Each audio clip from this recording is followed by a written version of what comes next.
I like to start them like that. Wow. Good morning.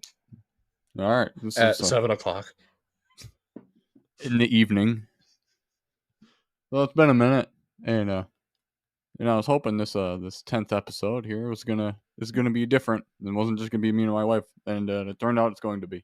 So, who I have here is we're gonna go on a first name basis and a fake name basis. We got Andy, Hi. and then I'm we got Andy. the very sus Webby. What's up? How about you give a little summarization about yourselves here? Yeah, so I'm Dylan's pool boy. I like to clean his gutters. That's very gay. Jesus Christ. No, I've been Dylan's friend for how many years now, man? Shit. It's been so long. At least a decade. Just like least Mr. over. Webster off to my right here. He kind of just popped up into my life one day. Dylan did. Been friends for a long time. We used to play a lot of Call of Duty, and now we're just homies. I completely forget how I actually found. Like, I think it was back in the 360 days, and I think it wasn't Black Ops 1. It might have been 2, maybe. And then somebody in my class we played with, or was like, "Hey, I got this other guy," and then you're like, "Oh, all right," and then he joined the party, and that was it. Who was that? I'm not sure. Without using too many names, just other Xbox people. Yeah. But Xbox. I'm pretty sure the way that I met you, Dylan, was just one day I was in the school library and I sat down at your table with Luke, and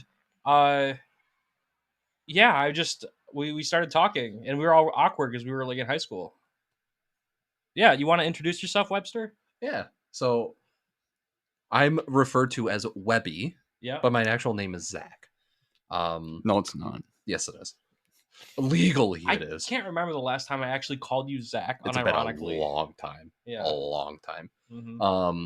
But the name Webby has been in my life for a long time. I don't even know when it It's started. your online alias too for Basically. everything. Yeah. WEBBY. Yeah. That's what I go by every day now. But I've known Dylan for just a little bit less than what Andy has known him for. Nobody gives a shit how long you've known me. How old are you? Dementia's kicking in already. I'm 45. What? No, I'm kidding. What'd you just say? I said I'm 40. 45. Inside jokes. I met him when he was 16 and I was 40. Yeah. So the real question is, I know I've went to school with you forever, Mr. Webby, but I don't know when you joined the friend group. I have no memory at all of you. Just showed up one day. So what I remember, excuse me. What I remember was I was friends with both two of our other friends, and we were playing Minecraft. And there was a day that the other friend introduced, or he invited you to the server that we were playing on. I don't remember what it was. Was it Justin that invited me? No, it was Zach. Okay. Little Zach, remember? Yeah. And that's when another friend of ours. Yeah. And then I learned that It's you a also smaller played Zach. the smaller Zach. But after that, I learned that you also played Xbox, and I was just like, oh hell yeah. Oh man. And that's when we started playing Black Ops 2 together, and I think that's when I met Dylan. We were playing Xbox, and this is also when he went by his old alias Alias, yeah. Code name, AKA. Do I say it? Do I expose him? Yeah. Do you want us? No. I know you don't go by it. Cool. Yeah. Cliffy bread. God. I like that. No. Okay, no. What we really gotta talk about, guys. What was your original Xbox 360 gamer tag that they gave you by default? Cliffy bread. Cliffy bread? Cliffy bread. Aaron's was Brittled Fiddle 8 or something. Damn. And that one was straight. something. And yeah, he never changed that. No, he just stuck with it. Mine was Housing Planet, whatever the fuck that means. And mine was to make this planet a home. Mine was a fucking meme. Even to this day, I still get meme to it. Foolproof chart. I don't know what that means. I don't either. Yeah. It gave it to me, and I will never understand. I feel why. like I almost remember that one. Yeah, I almost like the chart part. I remember almost. Foolproof chart. Oh. It's so meaningless, but it like forever that phrase will be embedded in my head. Yeah. Just because you didn't change the name. I never changed it. Yeah, it wasn't. It wasn't until we made the Fatal Clan. Remember that? Ooh. No, Man. that's deep lore. We don't gotta go into that. That was deep. We're not going to go into that. We're like, yeah, we want to be phase, but we're also 13. Don't know Well, what we're doing. This was back in what 2013. 13. Yeah, Because I'm a 99. we're middle schoolers. That's when fucking Call of Duty was prevalent. I'll join my Fatal Clan. I want to join my Fatal Clan. And nowadays, there's no clans in Call of Duty. It's just Yeah. who can scream the loudest. Pretty much. It's who can scream loudest and who can make their name the most obscure but meaning that has the least and most meaning, Yeah. and or fit a slur Yeah. into your name without them catching you. And Pretty Call much. of Duty. My lukewarm coffee, Oh yeah. or basically cold coffee. Yeah, mine went Luke before we even started recording. Well, you also put ice in yours. I slammed. No, I got a hot coffee. Oh, did before you? We came up here. Oh, okay. And you drink it with a paper straw. Okay. How long did that straw last? Oh, it's fucking soup in there, dude. There's Soup. a film to the coffee. Also, if my audio keeps cutting out because I'm looking at my coffee right now. Yeah, I've got a. Oh, sorry, Dylan. We- I've got a type of addiction here where I've. asshole, dude. Ugh. I want to talk about my addictions. Well, specifically this one. I have an espresso maker at home, meaning I can have coffee, good coffee, whenever I want. Meaning I got my own cocaine field. Exactly. That's the whole point of Colombia. Cocaine and coffee. It's to wake the world up. And what started this espresso fix? Well, you see, I used to work as a barista for a while. And when you go about drinking like 200 plus milligrams of caffeine every day, your body has withdrawals. And within the first month of not working at a coffee shop anymore, I kept spending money on coffee because it wasn't free anymore. And I realized how expensive lattes are. Lattes can be up to $9 a piece at even the cheaper chain restaurants. Just because you add small things and they're like, oh, $1 for that, $1 for that. It fucking gets nuts. Then they ask you to tip. Yeah. And like, I used to be a tip worker. Tip me. But like, I hate it because I tip people that make me things, but I feel like I shouldn't have to tip people. Pay your damn workers. Every time you make yourself one, you should just kind of flip a quarter up in the air and go, thanks. I did a great job of that one. Heads or tails? Heads, you get tip. Tails, you get none. What? No, I'm kidding. That would be one fucked ass way to give people tips.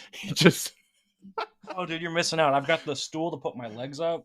Look at you. Oh no. Oh, my ankle popped. Oh, I feel like this is good for context. We're probably gonna make a lot of big person jokes. Sure. Webby is like 9 foot. oh yeah, he's like a redwood. I Yeah. am. We'll like one of our few of us. We'll sit there and say, "Hey, Webby, do you like sunlight? Yes. Do you like water? You I do. definitely photosynthesize. Do you like carbon dioxide? No, Yeah, you do. I do. You know, they say a redwood tree can grow up to, what was it, like 1.5 feet without enough rain every year. Pretty Yeah, that's about accurate. Yeah. You're like 7 Just in cut 3 off your years. leg and see how old you actually are. Sure. No. Like he's got rings in him. You got ringworm. Why don't you tell him how tall you actually are, Webster? How tall are you? Kind of I'm beating around the bush here. About 6'6". Damn. So I'm a tall boy. 6'6". Pretty sure I'm the shortest one here, and You I'm are. average height. I'm like 5'9". Yeah. Yeah. I'm like It's gonna be. You have to be at least like 5'11", aren't you? no, I'm 6 foot. You're 6 Like foot. Okay. Yeah. Short 'Cause- king over here. At Short the king. average height. Oh. Man. You look So- like you have a thought. Yeah, because Go for it.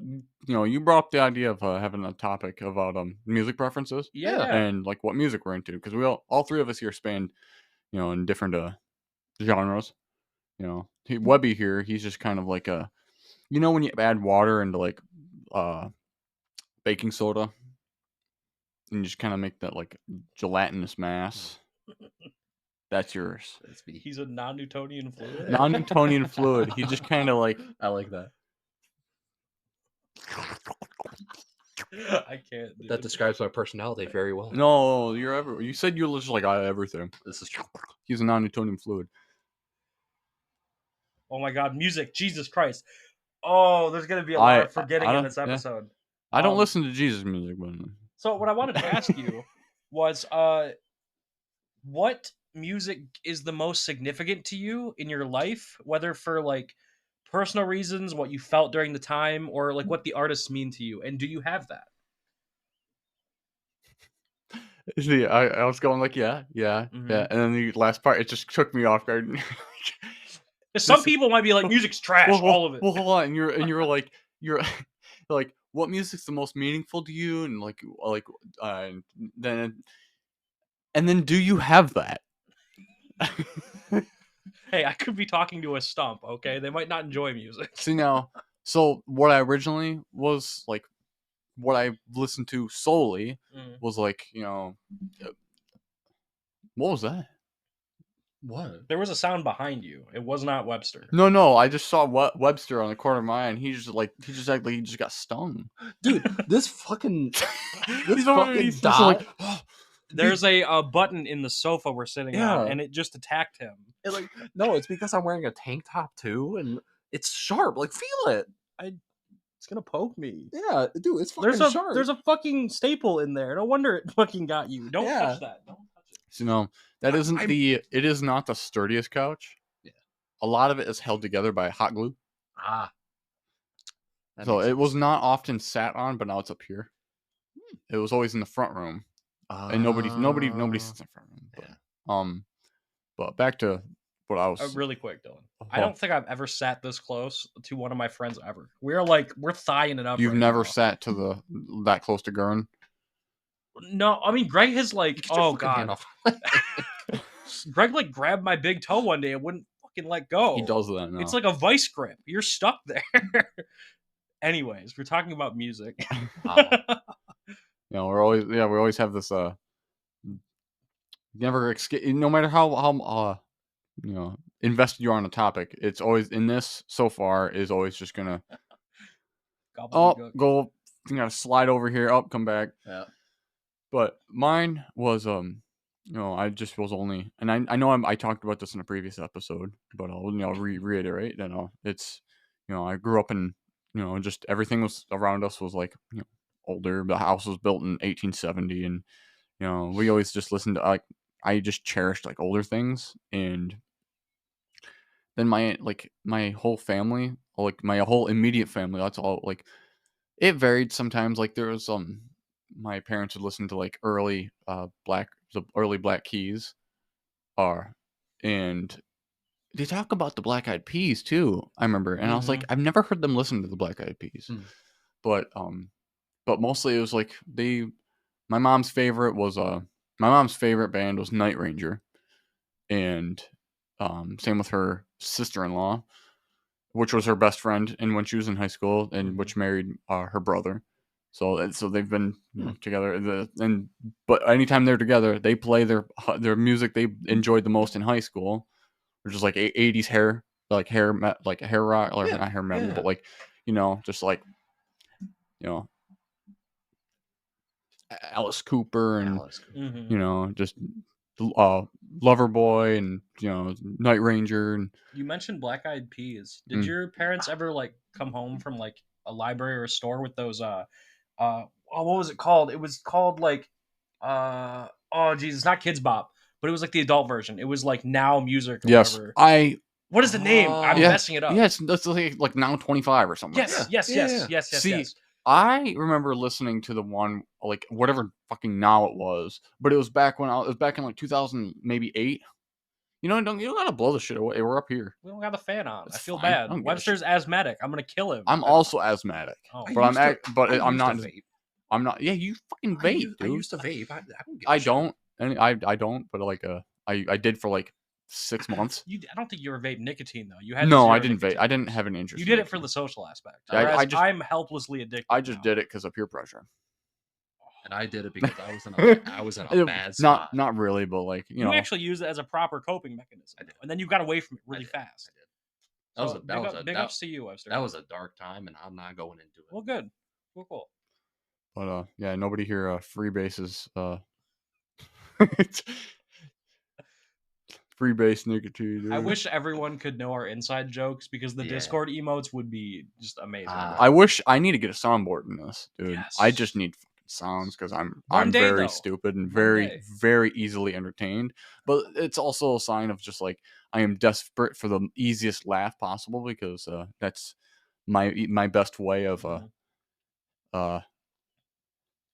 either easing the frustrations and the stresses and anxieties of life, but also just is Okay, I'm gonna glaze a little bit here. hold on.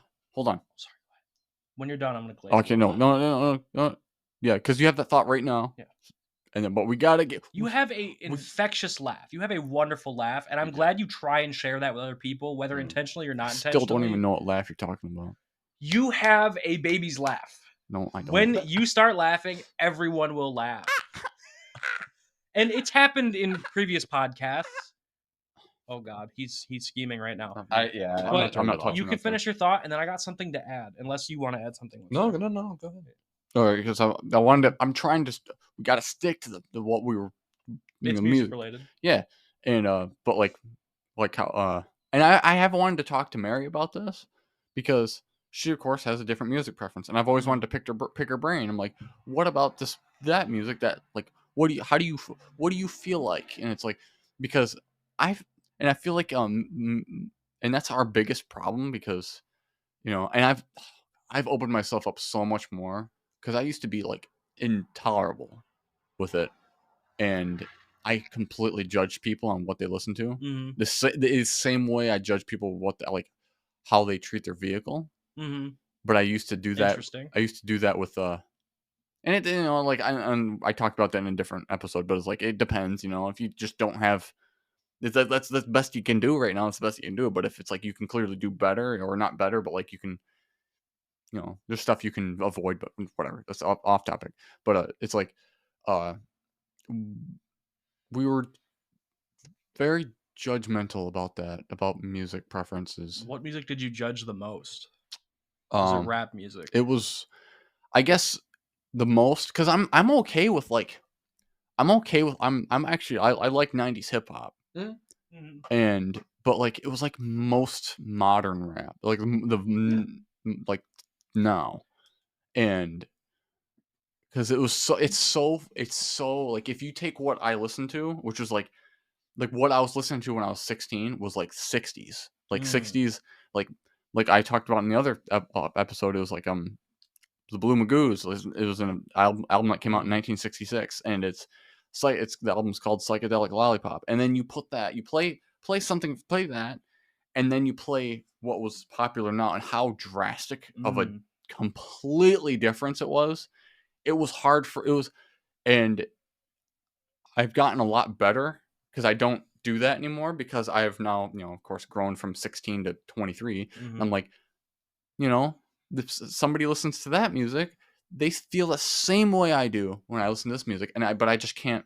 It's hard to comprehend that because that's not my music preference. So it's hard to say. How do you feel like that when you listen to that? Because I don't feel anything, but yeah, it's just like, when I was growing up, it was like I collected records because my sister introduced me to that on one of my birthdays. Did you stop collecting records? No, yes and no. Like I still would be. I ran out of space. I actually just bought a vinyl like 4 days ago. I was gonna say that's why.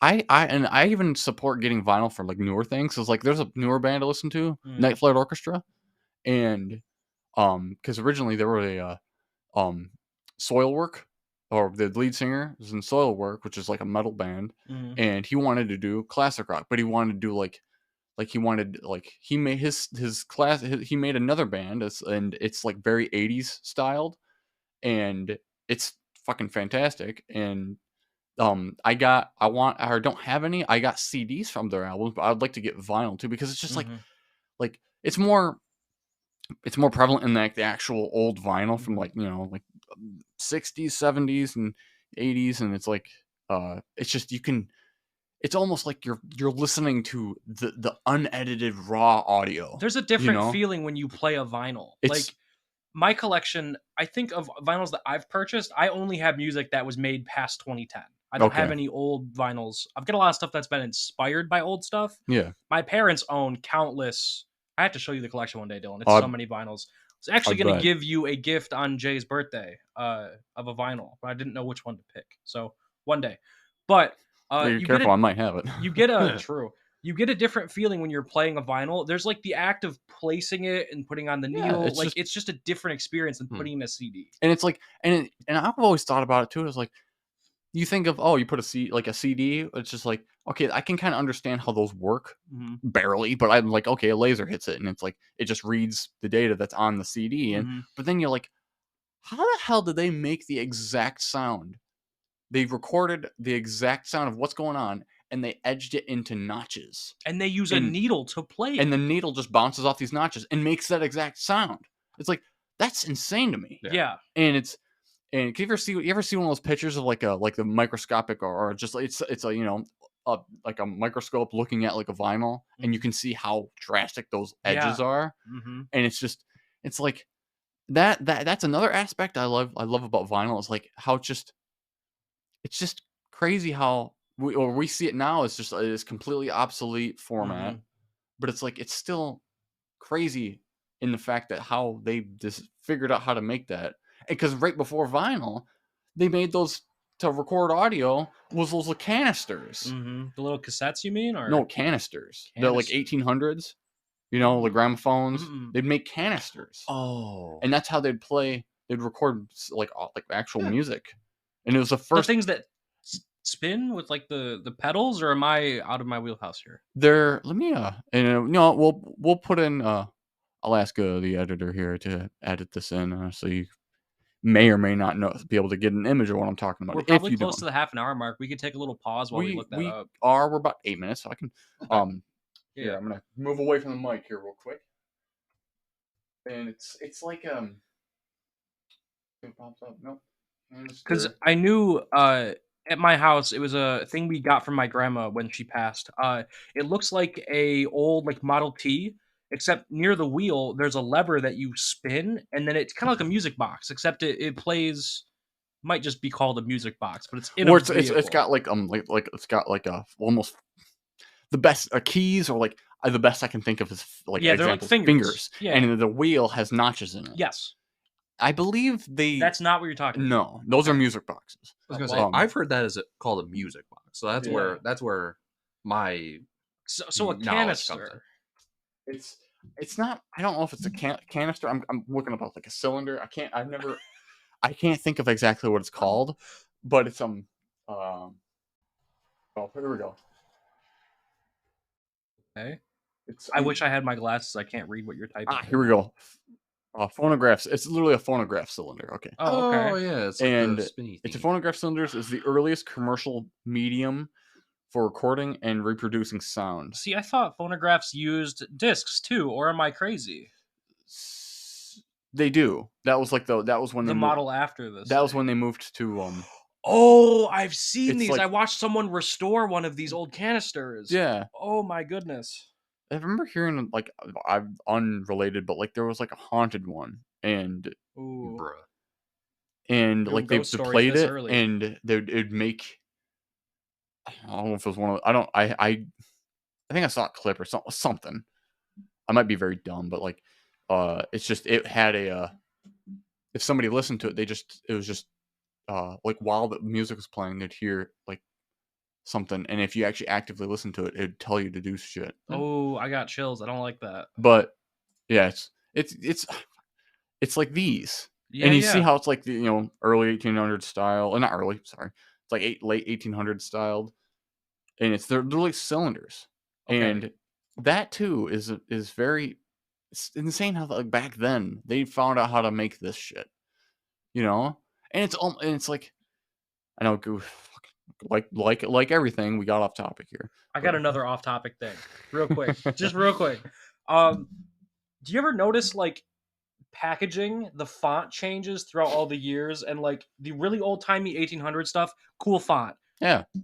900s, okay font, and then like the 90s had like this very like this is gonna tell the area we're in, but like Spartan brand text was super blocky. Yeah. I loved that text. It was on like the old turkey packages and shit. Yeah. They got rid of that. They don't print stuff like that anymore. This is so dumb. This is like like ADHD moment.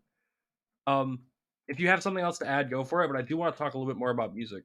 Oh fuck! I just typed in 90s format. 90s format. Yeah, let's see what you're talking about here. 90s font. Yeah. Just look up like meat packaging 90s or something really obscure. I know it's gonna end up being like Spartan brand or whatever the hell they called it back in the day, but oh man, watch it be like a fever dream I had and not actually be real. You wow, see it's anything? literally just packs. It's just grown. It's 90. It's like okay, I'm like just gonna get rid of the how you meant put 90s. So it's just me. Wait, scroll up, left bottom one. Is that just that's the nutrition facts? That's nutrition. I wish I had my glasses. I don't know what I'm looking at. That's like a modern label. Okay, well, you know what? I'll find you a photo later on and I'll send it to you because I have to know what it looks like again. Yeah. Google has no idea what the hell I'm looking for. It gave me Impossible Burger. How long do we have on the recording? Just so I know. 4 minutes. Okay, Webster, before I get into my bit about music, why don't you tell me a little bit about like your music taste and what it means to you? He's the stump. That's my thing. It's just like because I listen to so much different type of music, like it all depends on my mood. Like my mood one day will be heavy metal, but then next week mine could be, I don't know, jazz. Yeah, but it's just like that's why it's just for me. It's just like it's all mood dependent for what kind of music I. Do you have any like music that is like it stands out as significant to you? Like it has like a deeper meaning or like gives you a feeling, or do you just like I just feel it one day and then I don't? Or to answer that question, I would probably say jazz more because it helps me relax a lot more. Okay, because it's just like especially when it comes to, I mean I'm a band kid. Anytime I would be able to listen, yeah, that's true. Anytime just band class happened, we would play like some of more of like the softer style music. That was just like when you hit that nice and beautiful chord in a song, it just gives you chills, and that's what I really like about jazz and just like more of like that kind of style music because it hits different. I don't know how to describe You have your finger out, Dylan. Yeah, and I'll let you guys know between our segments here, so I'm not just filling this up with hey, you got really quick. There's something here going on, and we got to fix this. Webster, I was gonna suggest that you could probably try and learn classical piano, but then I took a look at your fucking fingers. You got tree stumps. There's no way you redwood one fingers. finger is the size of a piano key. He's talking about my thumb. Because if you get that type of feeling from like classical music and jazz, I feel like you have like a sense for it. You'd be a good bass player. I would be one. Yeah, bass player. yeah. So bass guitar right there. You'd be a good bass player. Damn. Yeah, who plays the bass guitar here? Me. You? I'm pretty sure it's Mary doesn't? No. Oh, and very cool. That used to be my sister's, but she was like, I don't have the fingers for it. And it's like you need long arms, and that's why most bass players look lanky. And it's not singling out bass players here, but like you kind of have to have long fingers and stuff because the way you play a bass, and it's just like, you can't have little tiny fingers and be able to play a bass guitar because the strings are so big. But you would be a good bassist. You're kind of that'd be perfect. See, but here's the funny thing though, is like one of our friends from high school, their mom is a bass player, and it still to this day plays bass, a part of a band. Is it someone I know? Yeah. Can you give me like an initial? J. Yep. Yes. Yep. Okay. Yep. That took me a minute. They did guitar lessons for people. Yep. I learned guitar from her. Does she have long fingers? I don't know. God. I haven't seen her. Didn't she teach you how to play guitar? She did. Do you still remember how to play guitar? God, no. I haven't touched a guitar like to play it since high school, which is over 6 years ago. You know, your Mister remind us how many years we've been out of high school. I am. You I feel like every week you make a mention of it. I wanted to touch on what because what you were talking. It was like because yours like depends on the day, and it's like that's another thing that was that like evolved with mine is like, and it's funny because you know how everybody like I don't know if you guys are good at it. Do you guys organize your music? Yes. Oh God, I've got a playlist of 3,300 songs. I just shuffle play.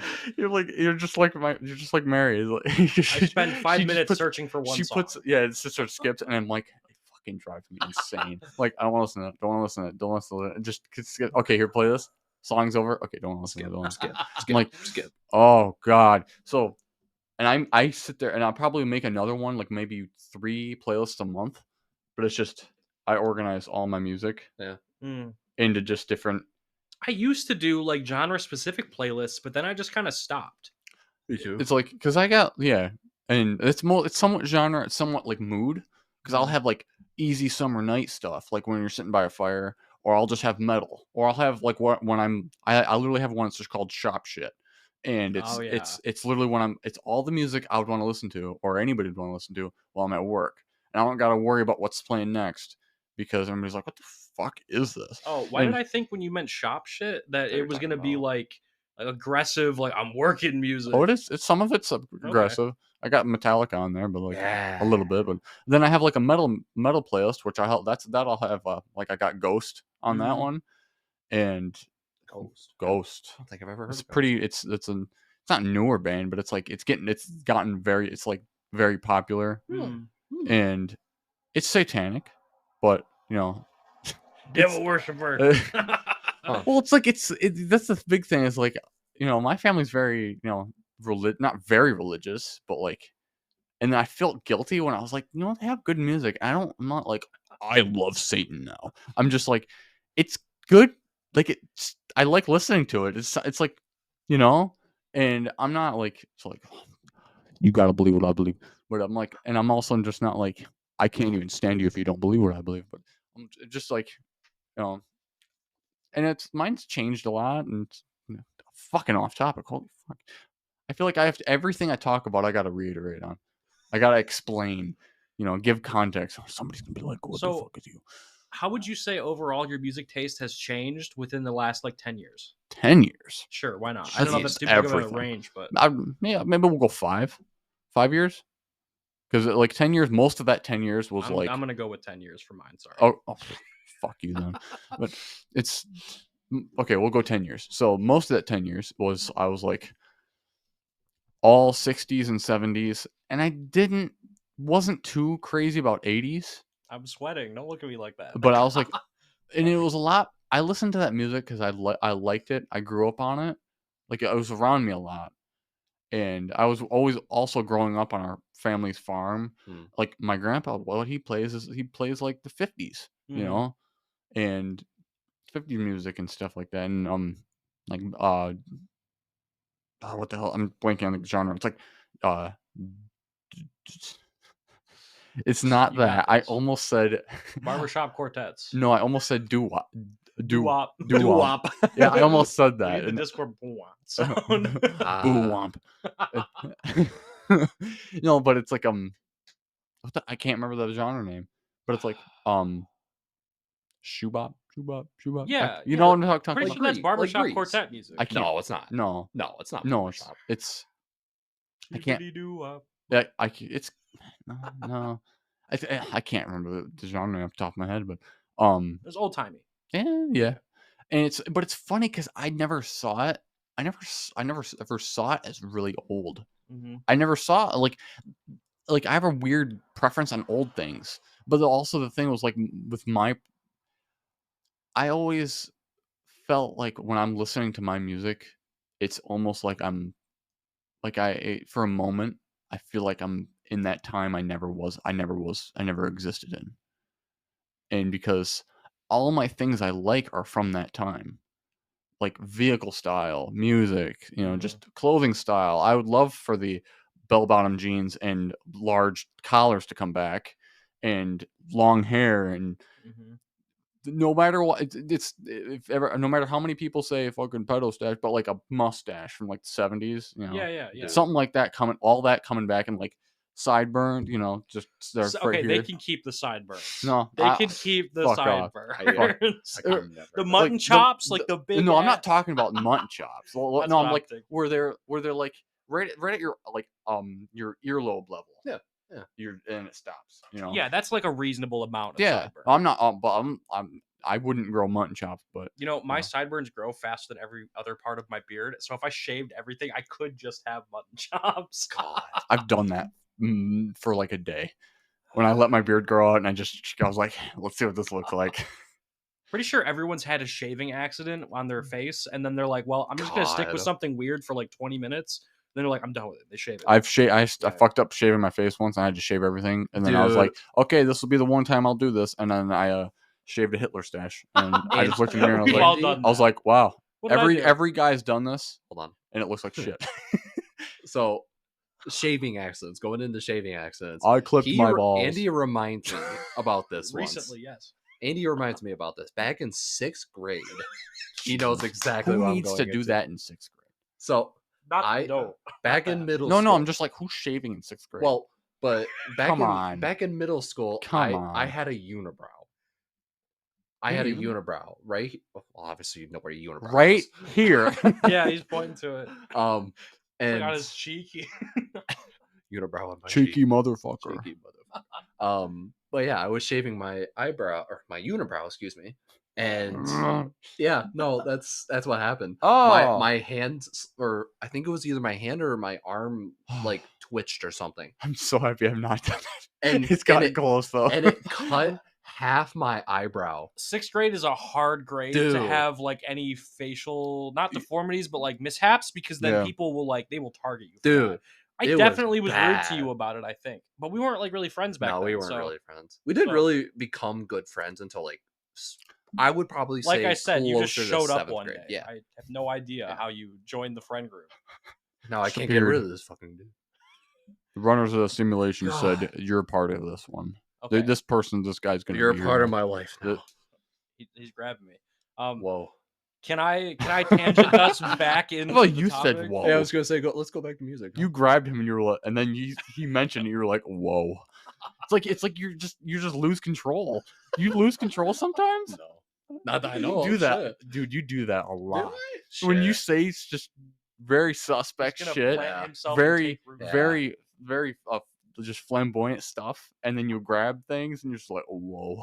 See, and Like that's- you just came back, dude. See, and that's the thing, and I know I've told you guys this recently. It's just like I say this sus shit, but I never mean it.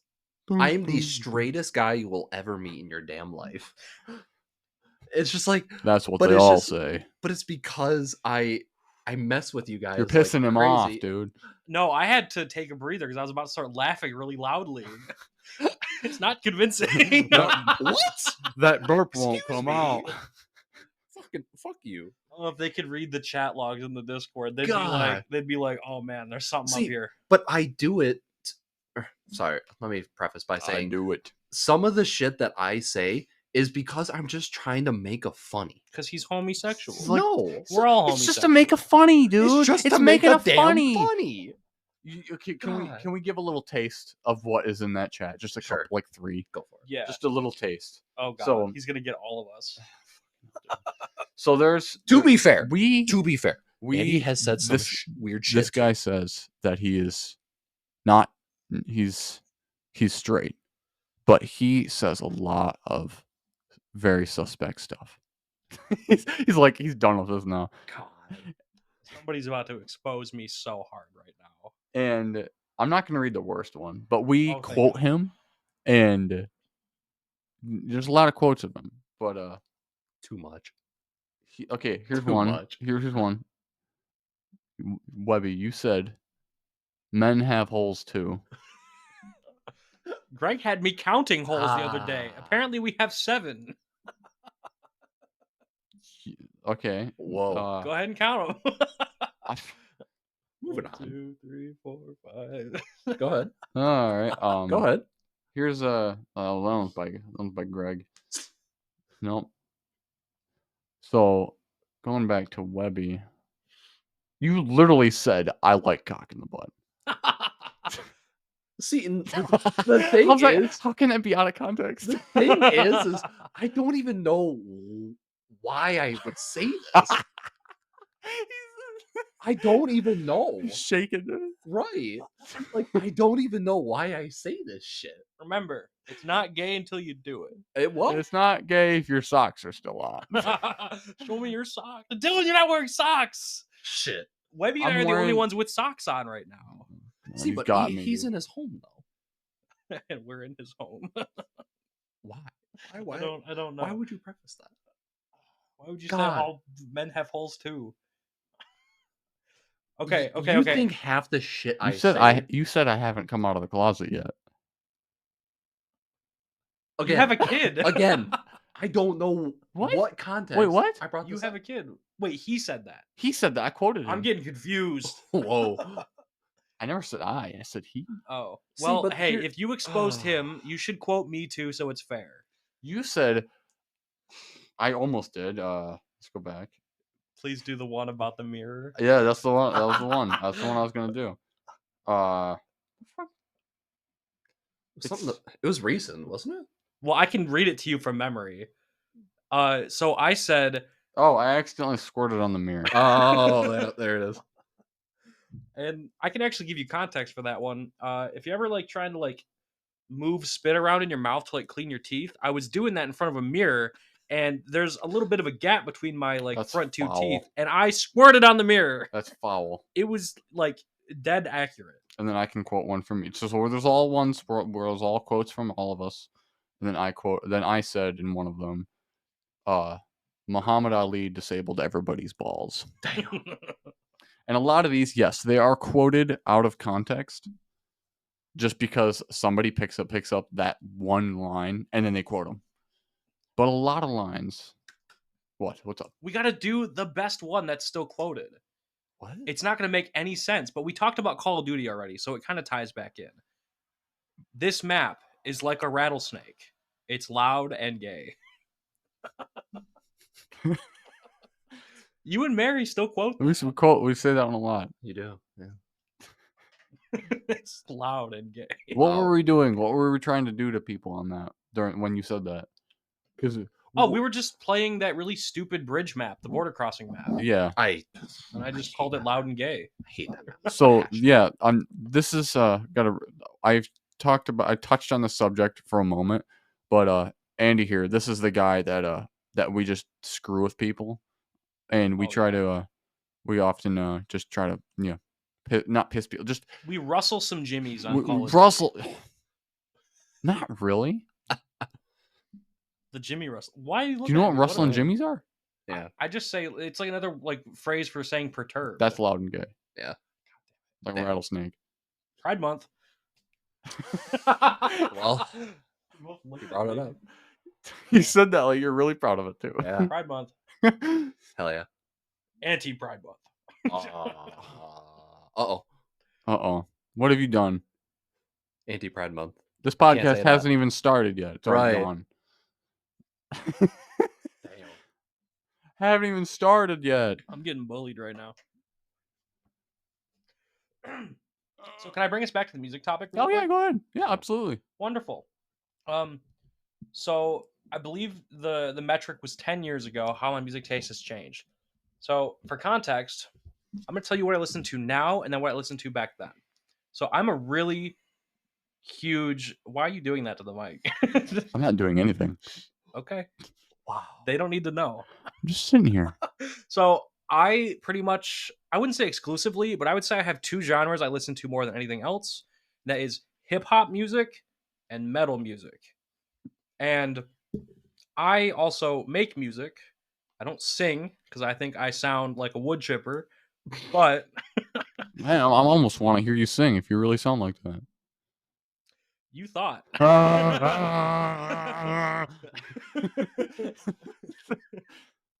turn on the cactus and have it scream for me. Scream for me. God. So when 10 years ago, when I was 13, yes, Okay, 13 because I'm 23 We're now. the same age. Yeah. Yeah. Um, And then there's me. I used to. I couldn't We'll be over here at stand. 45. 45. Yeah. Yes. Continue. Yes, father. Continue. Wow. Oh, dude, you act like Kramer. I do. Oh, Please don't have a Kramer moment on the God. podcast. Yeah.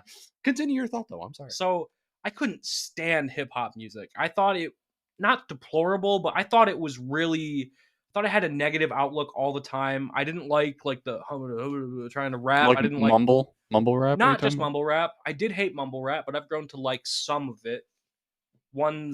It's weird because with hip hop and rap nowadays, there's so many subgenres and different like ways to make it, but it's still hip hop at its core.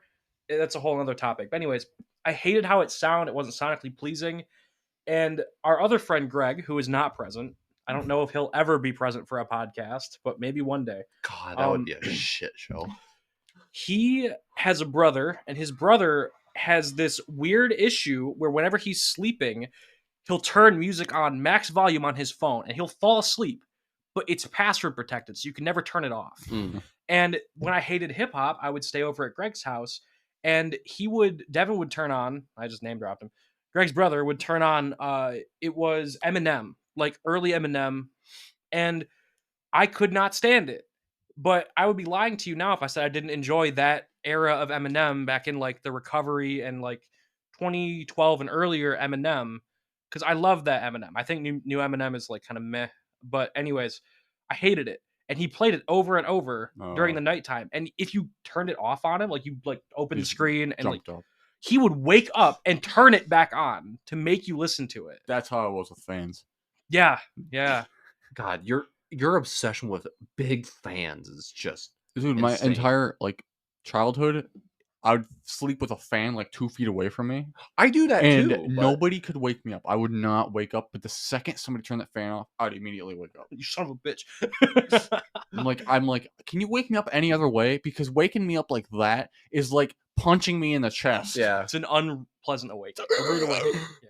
It's like I wasn't breathing for like 5 minutes. Right. See, and that's my thing with fans too. It's just like I need to have a fan not in front of me, but I need to have it blowing on me because I sweat in my sleep. I'm a hot sleeper. Oh yeah. I'm a hot sleeper. Yeah, I can feel your leg right now is fucking boiling. I You're am never cold. You're wearing leggings. Right. Wait. Not wearing leggings. Webby's got that BBL. I do. Wait, what is that stand for? Brazilian butt lift. Oh yeah. I'm pretty sure they take like fat from elsewhere on your body and inject it into your butt. True. Yeah. I do got have a bubble fat butt. ass too. No, so. I don't need to know that. Did you just? I did. We're gonna quote him welcome. again. We're gonna put him in the Discord. All right. He's doing it. Dylan's doing it this week. During the episode. I guarantee you that quote is in there. No, and it's the not. sad thing is that's not even the worst quote in there. Is you admitting that you have a fat ass. Well, I if got it's no in here, shame. it's in here Well, again. I got no shame. Plus, it's between friends. Yeah. Who cares about fat asses between friends? See, but that's just my humor. Dylan is I'm- grimacing at me right now. You just say that? But anyways, so I wanted to You talk say grimacing? grimacing. I heard grimacing, yeah. Like grimace? Grimace. The Hamburglar. You just said I looked like the Hamburglar? Like big purple I guy? wanted to touch on the importance of music now because throughout, so that was in 2013 when I started to hate hip hop music. And my main genre of music I listened to was actually one band. I listened to something drastically different than hip hop. Linkin Park. Five Finger Death Punch. I was close. I was gonna say it was either that or Slipknot. That was going to be my third guess. Their first album, Way of the Fist, I have a physical copy. That was the first CD I ever bought. And this was even before 2013. In 2008 is when that came out, I believe, 2008. Yeah. And I had a physical copy, and I loved that. And I feel like it's weird to see an 8-year-old headbanging and jamming to metal music. Like, it's kind of out of, it's different. I don't really know what happened with hip hop though, because I used to hate it for so long. And then Greg's brother played a bunch of it. And then one day I started listening to, oh man, I'm going to get flamed by somebody. G-Eazy, the whitest rapper known to man. And I think that kind of ushered me in. And now. Do you listen to Usher? Absolutely. Yeah, Way of the Fist was 2007. Thank you, Webster, for fact checking it. God, there's so many good songs on that album. Pre-2013 Five Finger Death Punch was good. Yeah, that was some. Wait. good What year was music. American Capitalist? 2011. Yeah, yep. Pretty much, yeah. That's when I kind of stopped getting like super deep into their music. Yeah. But yeah, they've got a lot of good early albums. They were really angry, which I also really love Slipknot. I still do. But old Slipknot, like they have a song called People Equal Shit, and it's just so angry. And I just crave that energy in music because I'm a big energy person when it comes to music. It needs to either be upbeat and happy to. So, okay, really quick. You said that depending on the day, your music interests might change. Yeah. Both of you did. So, do you ever feel like it changes with mood or just with the day? Or are they like intertwined?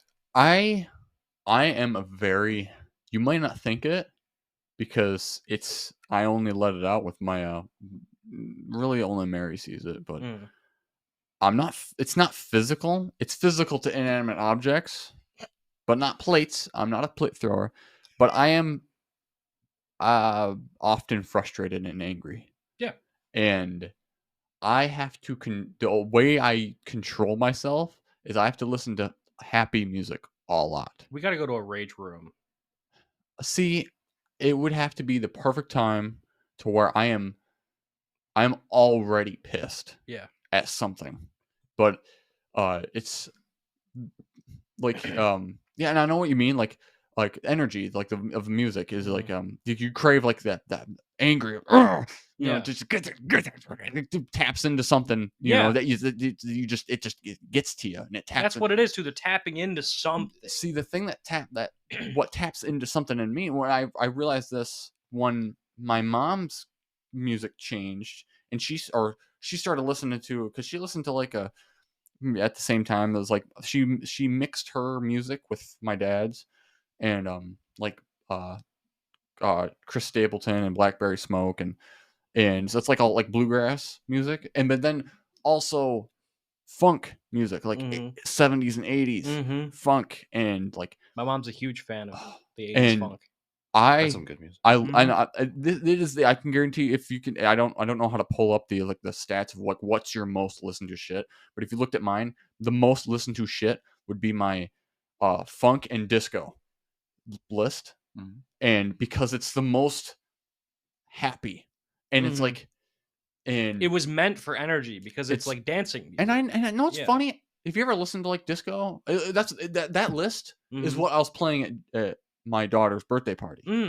Yeah, there was a lot of good songs in there, and it's like you hear how happy that is, and it's like, and I'll play it when we're cleaning, I'll play it when we're making something, I'll play it while I'm fixing something, because it gets, instead of being silent, and if I listen to anything else, the second a bolt on something doesn't fucking loose, and it'll always be the last bolt I'll need to take off before I can take off anything, and then I end up rounding the bolt, and if I'm listening to something angry, I'm gonna be like, this fucking piece of shit, and I'll throw the fucking wrench, this fucking thing, it's gonna take me all fucking week to do this, and it's like, I'll get very pissed. But if I'm listening to that, I'll be like, oh, okay, I'll go and get some PB Blaster, and I'll go get a torch, I'll heat this thing up, and I'll get it off. It's fine. I'll use a wedge, or I'll use I'll just tap this nut off, and then I'll replace it. The metal music removes your sense of reasoning. It makes me extremely irrational. But I will listen to it because I have a metal playlist, and it's like that. It's like, see, sometimes I'll listen to that, like often when I'm like at work, maybe, and I'll just get shit done. But the second I start to get like, I'm not like in the music, I'm like, I'll start to get angry. I'm like, okay, I gotta change this, or I gotta listen to something else, because then it's just gonna go fucking, it's gonna snowball, and I'm gonna just be pissed for the rest of the day. And that's, I guess I'll that what the hell was it? You said something, and I had a thought. It was like yeah, I can't remember what it was, but I wanted to get, what is your opinion on sampling? Thank you for asking. So I make music, obviously. Sampling is really important in music because you're taking something that someone else worked on, and usually, if you do it correctly, you're creating something new from that while preserving that piece of music forever. You're not completely freaking it out, so it's like unintelligible. you're taking a piece of art and you're still using that to influence what you're doing. All right, because like I like sampling. and it's funny because I used to have a very different view on it, and that view of You it see the Goosebumps, Webster? is still evolving. Damn. Yeah, it is. The hair is up too. And Fuck. it's still evolving because like I didn't like I was very weird.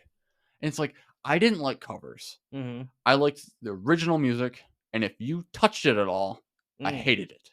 And it was weird. It's weird. And it's like but I was like and I hated all covers. Mm-hmm. But then that's funny because then that sucks because then I found out a lot of the music I already listened to was already covers of other things, and I'm like, okay, hold on. It's like by fuck, what is it? It's I'm blanking because I was on a topic. Mm-hmm. It's one of the most well, not most known songs, but ever. It's very recognizable, and it was an '80s cover of a '50s song, and it's You're not talking about The Sound of Silence, are you? No. Okay. That Disturbed did a great cover of That was a Silence. good cover. Yeah. I like that one. Yeah. when I was younger, and I'm still kind of like I know I'm just like that's just not my taste. Mm-hmm. But like I was like it was weird. It was like I just it was like because I only listened to the original, which that came out in 60s, 66, no, maybe 68. And I over here is like, look at this guy. Turn your phone towards him. So what I was gonna say was Animals. Yeah, House of the Rising Sun. Animal. Do you prefer the Animals version, or I think it's the other one by Five Finger Death Punch? Yeah. Which one do you prefer? Because that's the number one song I think of when it comes to covers. Wait a second. Is because when I think of a cover, and another song that I think of is Dream On. There's a cover. Yeah. There was a cover that I found. I don't remember. There's a Neil Patrick Harris cover of Dream On, and I love that. I did not know. Neil Patrick Harris, the actor, and he can actually sing. That dude can. No, belt. he's got a good voice. He's got some pipes. Okay. Okay. Oh, I'm fine. I'm good now. I had a loss. I was listening to last. All right. Had to take a moment break. We were a good 40 minutes out. We probably lost the conversation train, but we're here. Yeah. But I do remember we were on about the covers, and you showed me Webby here showed me what I thought of the House of the Rising Sun by the Animals. And what were you comparing it to? Like the cover? The Five Finger Death Punch version. You said you haven't heard that yet. No, you said I did. I was like, never mind, I did. Okay. What were you asking me? Which one do you prefer? Because it's one of those things where, and I was telling Andy this during the break, was this song and then Dream On by Aerosmith was another one that I have learned because I've listened to both of these so much. Why do the covers speak to you? They just have a different feel to it. Mm-hmm. Like it's different. And sometimes that's what I prefer. And I don't know. See, both of these, I prefer the Animals and then Aerosmith. Yeah. The originals. And well, it's just a classic. Yeah. And at the same time, like Dream On and not too much House of the Rising Sun, but kind of like a lot of the mainstream classic rock. That is, I'm already burned out with that. Sure. Like, don't get me wrong, like Stranglehold by Ted Nugent, great song, but I've heard it a lot. And it's like a lot of the really just like if you type in classic rock and for all the songs that come up, a lot of those I'm completely burned out of. Like Black Dog by Led Zeppelin. Oh, I'm completely burned out of it. Immigrant Song, completely burned out of it. And like so it's like because that's all I listened to is there's this one radio station and that's all they played, or there's like all the mainstream stuff, and I listened to that radio station. But it was before I had the ability to just kind of look up my own songs, and it was before I had like a phone and shit. So I wasn't able to just carry around my music because I kind of wasn't there yet. See, but that's the times that I like though, when your mainstream your main source of music is what I meant, came from the radio, right, and CDs and all this. Just like, and it's one of those things yeah. where I will say this to this day. It's just like, I hate that I have my phone on me 24/7, because not only do I use it for work, but I also, I mean, hell, if I feel like I'm not, or I don't have my phone, I feel like I'm missing something. So I don't know. Right. Sorry, just a little interject. You're very emotive when you talk, so try and hold the mic, because I feel like this thing is wiggling around. They could probably hear it.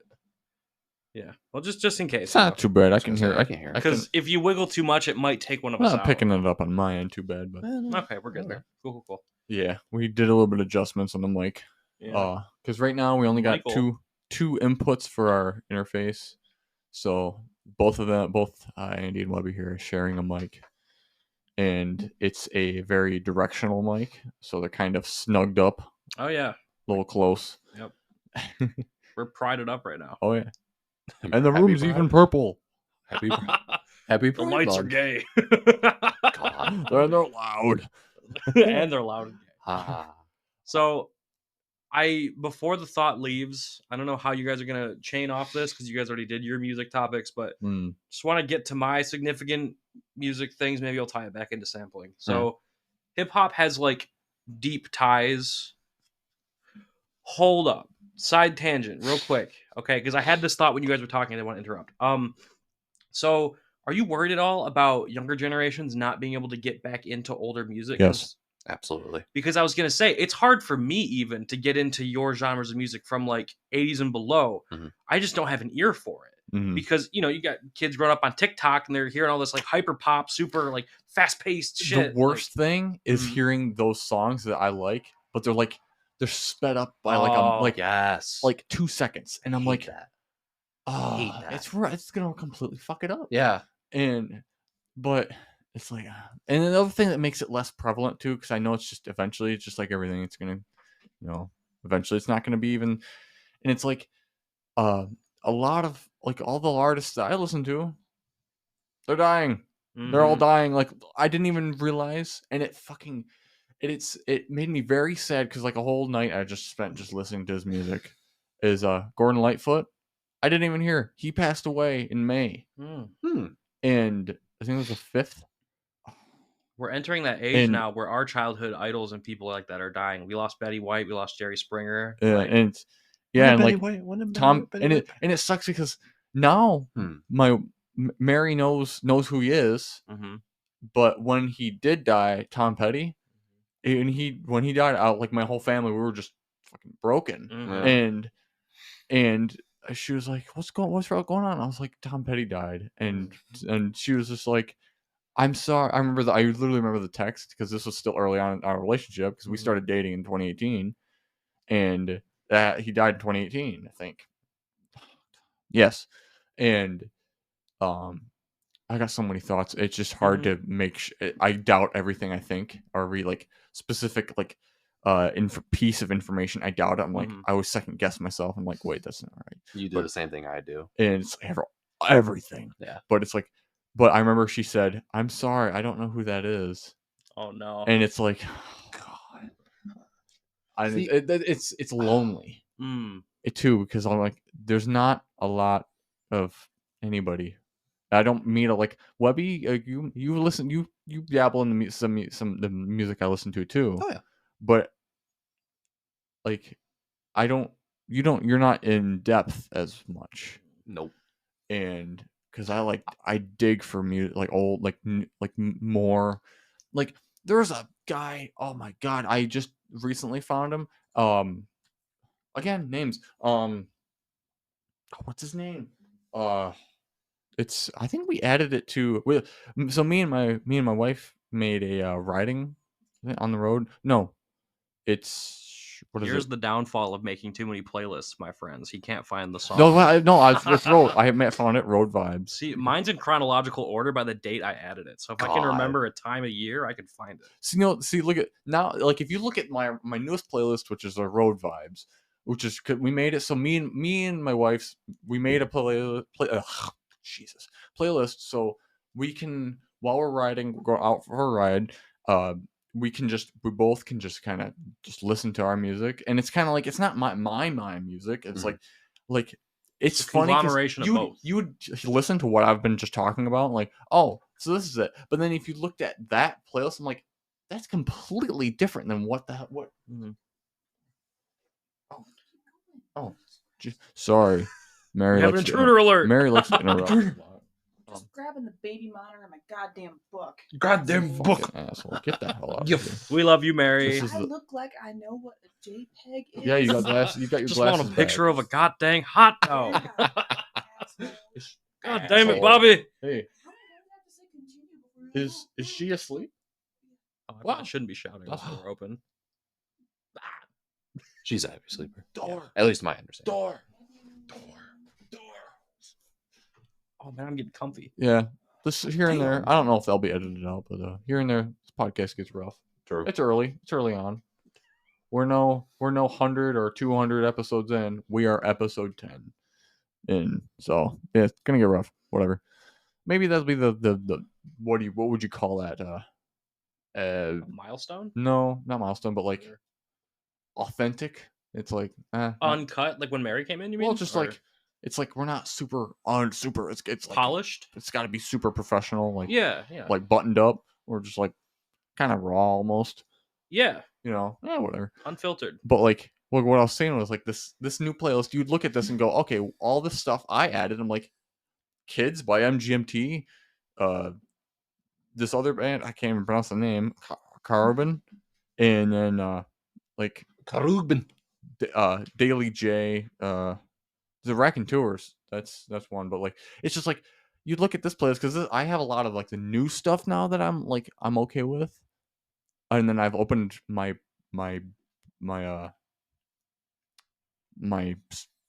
span of music I listen to now is Spectrum. Spectrum. There we go.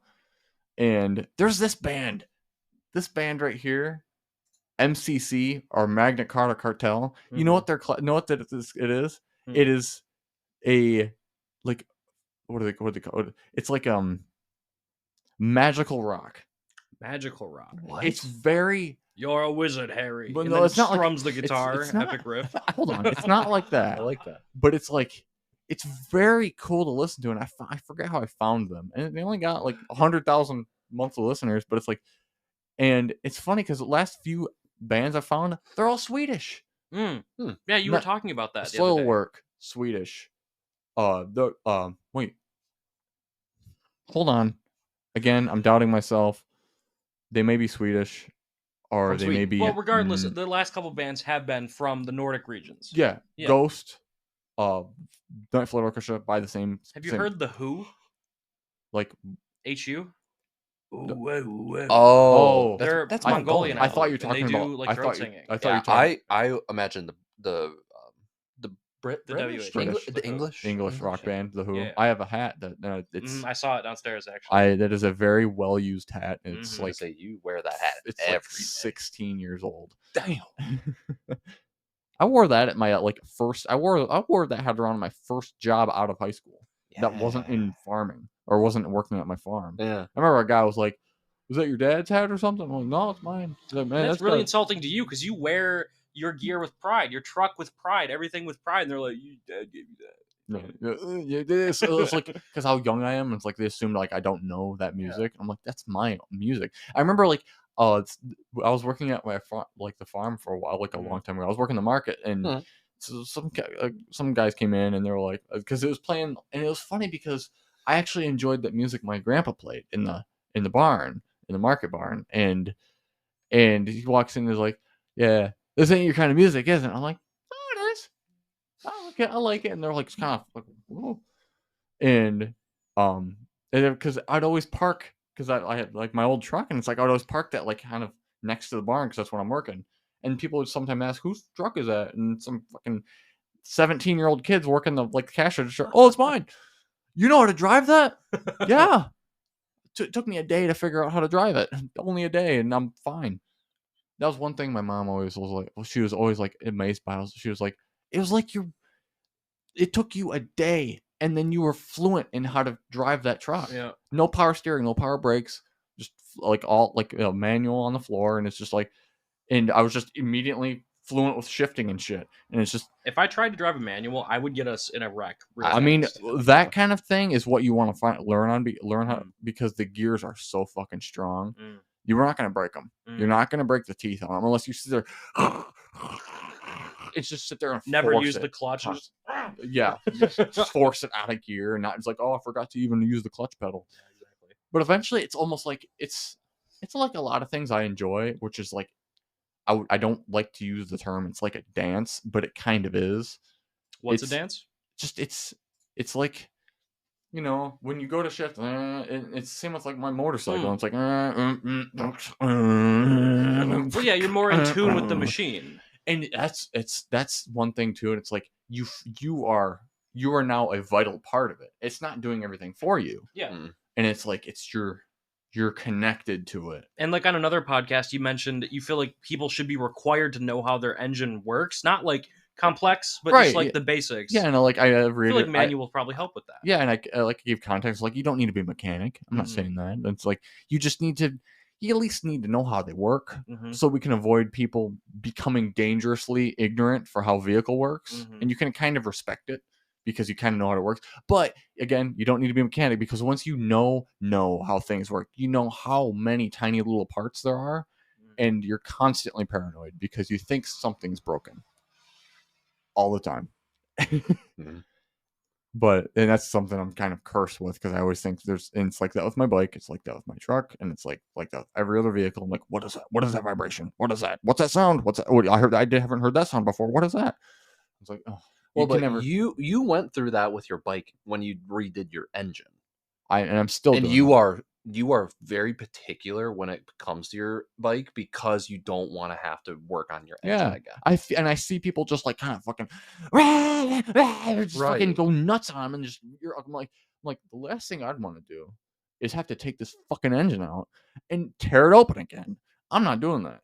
And everybody always tells me, is like, you're gonna die on that thing. That thing's a widowmaker. And it's like, yeah, not if you drive it like you actually have something to live for, and you're observant, because it's like the thing was like a bike, and it's like you're forced, because if you don't, you're gonna die. You're forced to be 10 times more observant than you are in a car, because you have to look at every intersection. Like, completely, you got to plan out a path. If that car right there that's about to turn doesn't see you, because a lot of people that will look straight through you and see you as a sign on the side of the road.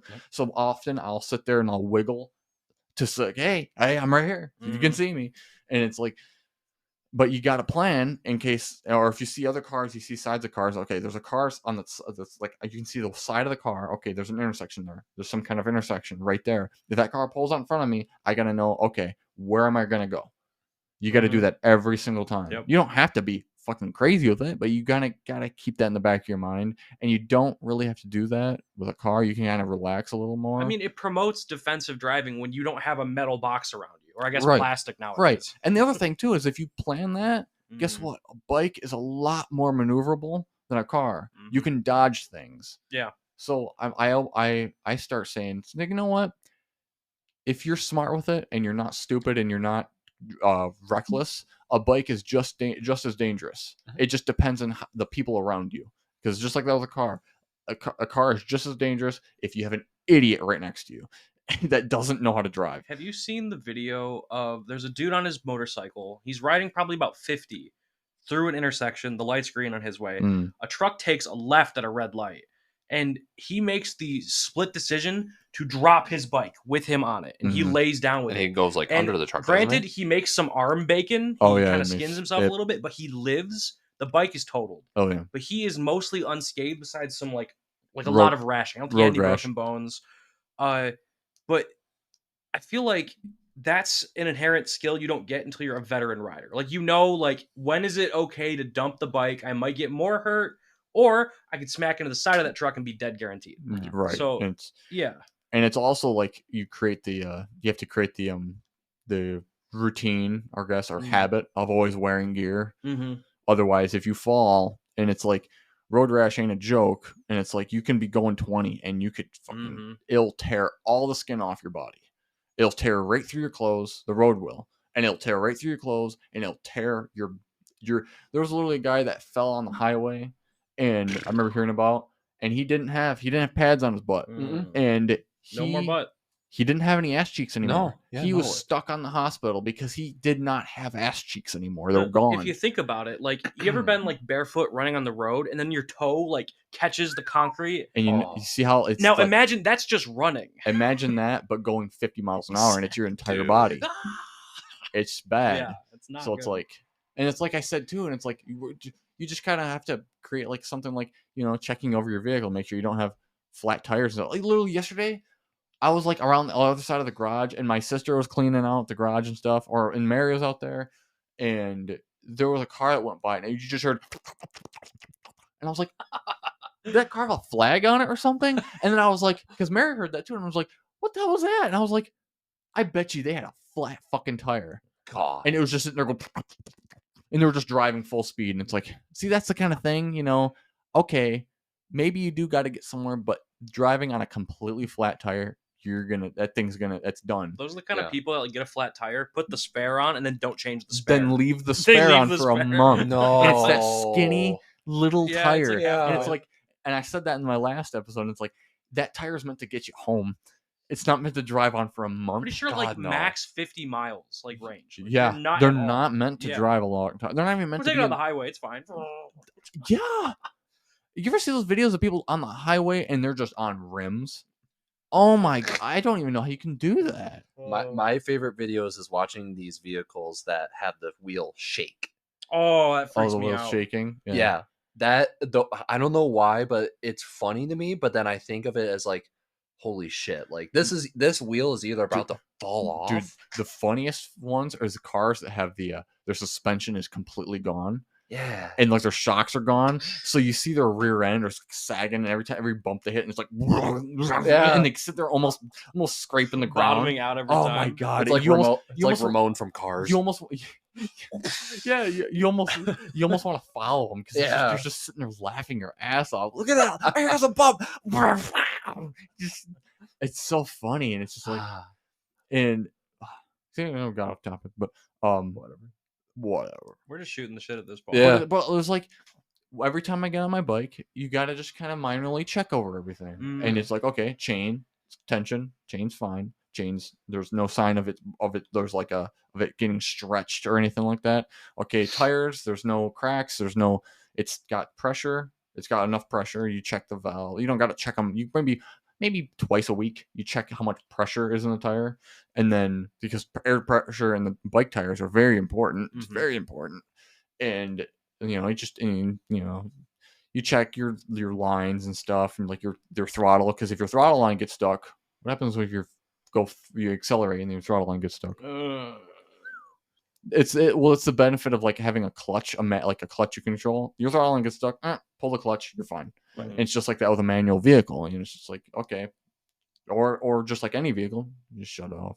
But what would you say your how do I phrase this? Your checklist before you ride your bike? How long would you say it takes you to do your full checklist? 20 minutes? No, not even that. Not close. It's like 3 minutes. Oh, okay. It's very visual. You don't gotta check oil and shit. It's oil and stuff. That's just monthly. Okay. It's like phone wallet keys. It's just boom, boom, boom. Yeah, it's very just ass. Bam, bam. It's oil, like not oil, but it's like it's all visual and shit. You've never heard the phrase "pits, tits, ass" before? No, never. Like if you're ever trying to shower fast, pits, tits, and ass. Well, I guess for men it would be. As he hits both of those parts. I was counting the 7 holes again. I've heard of, and I do it here and there when I just don't have time. But like whore bath, where you just take like a washcloth and wipe it down, and just take your shirt off and just kind of like wipe your body down. Okay, don't drop the soap. I'm not sticky anymore. Don't drop the soap. God, see what I'm talking about? This guy. He's just suspect, dude.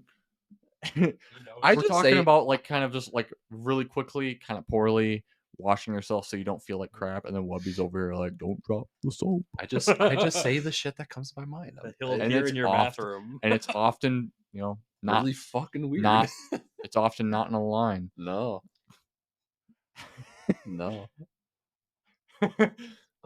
Andy is disappointed in me. Oh man, we talked about sampling for like 2 minutes. Right. I want to get back to What are that. you doing? It's, Why are you touching me like that? You sound echoey. this thing that I really it frustrates me is I want to be able to just explain my my music, but it's so difficult because it's kind of everywhere, but at the same time I'm like, okay, it's Can I give you homework? what's that? He sighed. He's like, ah. Well, it's music related. So you said 90s hip hop was something that you could maybe listen to. Like I'm okay with if it's playing. Like I'm not opposed to it at all. And I'm like, cause I just like those like the well known one. I'm like, yeah, okay, all right. Okay, so my homework for you is from 2014, but this artist is inspired by all of the greats from the 90s and earlier.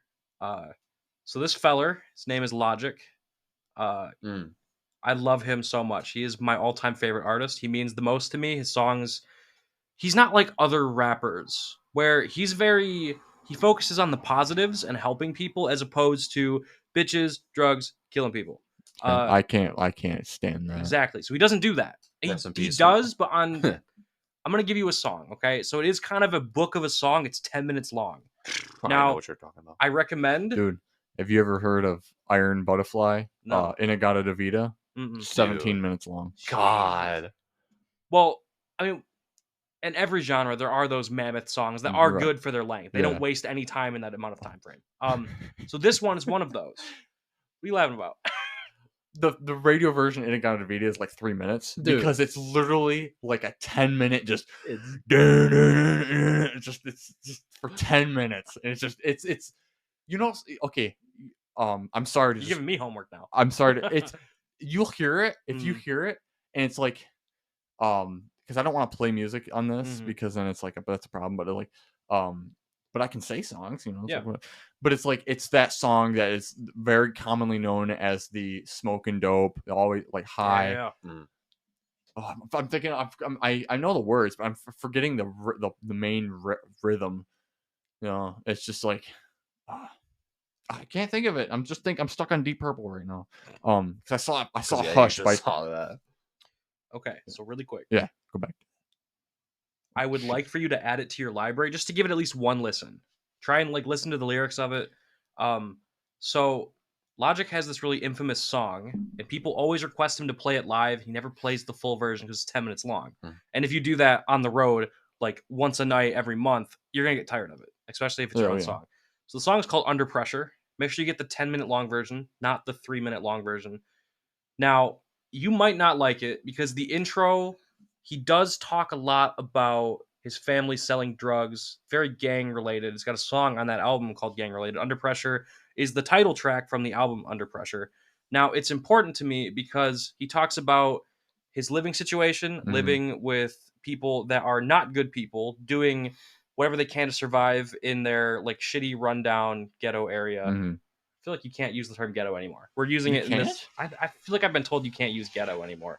Regardless, that's neither here nor there. He lived in a ghetto. He lived in a really bad area. And then it skips forward. There's a beat switch away from kind of more hip hoppy into old school piano and drums. Some of my favorite sounding instrumentals ever are samples of old music that are then flipped. And I believe he does that on this song. Don't quote me. I should know that by now. And then he talks about how with fame, and he was famous then. And it's funny because this all loops back into Call of Duty. I found Logic through FaZe, a Call of Duty clan. And that was right around the time he released the album Under Pressure. Yeah. He's all cool with the FaZe homies still, which is very cool. And this song is important because as he gets fame and he gets away from the household, it then plays a phone line ringing, and then no one is available to take your call. Please leave a message after the beep. And then it beeps, and he starts talking from his perspective on how he's been away. I'm getting chills talking about it. I love the song so much. I know what you mean. And doing getting chills like that. Exactly. And he starts talking about how he's been away from his family for so long, how he misses them, and it's all messages on an answering machine of what they would say to him, but he's rapping it from their perspective. And there's a line in there. I have so many goosebumps right now. Do you feel that? Damn, oh my God. dude. And there's a line in there where it's a call from his sister. I'm not going to ruin it, but it's it's really impactful, just his family dynamic and how even through all that hardship, he is still a very positive person. He talks about self-improvement, not in like the cringy way, like you gotta be a big man, but he talks a lot about like self-value and like don't hate yourself because you are like upset with the situation. He's very like, you are beautiful because you are you, and no one else gets to experience you that way. And he might have went through some shit. Damn. He might have seen his brother selling drugs or his mom cooking crack in his house. But from that, he now has a beautiful family. His mom is white and his dad is black. He's biracial, but his mom was racist against black people. She hated black people, would call him the N-word frequently. Her own son? Yes, she was Wow. very racist That's against hard. her own son, and she has a bunch of different black children with different men. So, and the way he kind of reconciles that, Weird. yes, That's it is, very isn't weird. it? Then he ended up finding a wife, didn't work out, found another wife, had a kid, has another one on the way. And he's now built this perfect family life from something that he never experienced as a kid. I think that's beautiful. And that song, it was way before he had his kid, a good 6 years before he had his kid, I think. How old is this kid now? 2? Yeah. I think he's about 2 now, isn't he? Little Bobby is, I believe, 3, Is he almost 3? 3. Okay. Yeah, and I just have a really special tie with that artist. And I Yeah. feel like if you do want to try and maybe dive into more hip hop music, Under Pressure is a good one. If you can sit through I the would first agree. 3 minutes, get through that last 6, the last 6 minutes is where the meat of that song is, and I love it so much. And I'll give that a try. Just to try it, because and so we're about to almost done. But before I jump onto like my because I had a thought too. I wanted to give right back to you. But before I jump on that, we're gonna just kind of splice these 2 segments here. We're gonna go to a break. Yeah, a little break. It's like 2 seconds. Rip the Kit Kat 2 bar in seconds for half. you listening. But yeah. But I'll definitely give that a listen, and because just to try it, Mhm. maybe it might help me in my in that understanding of that. Mhm. But see, and here's the thing. It's like I was like I want to, and it's like all that like having deep meaning in lyrics and stuff like that is. See, you're getting chills talking about the lyrics and the meaning. It's funny because like I guess that's my disconnect for that's my disconnect with rapping and stuff. Like I listen to the lyrics and a lot of music that I listen to a lot, like most of the time, but sometimes I have to go back and actually listen to the lyrics because I'm listening to more instrument. I'm listening to all the instruments because I'm more like tuned to like listening to the guitar and the drums and just hidden instruments in the back.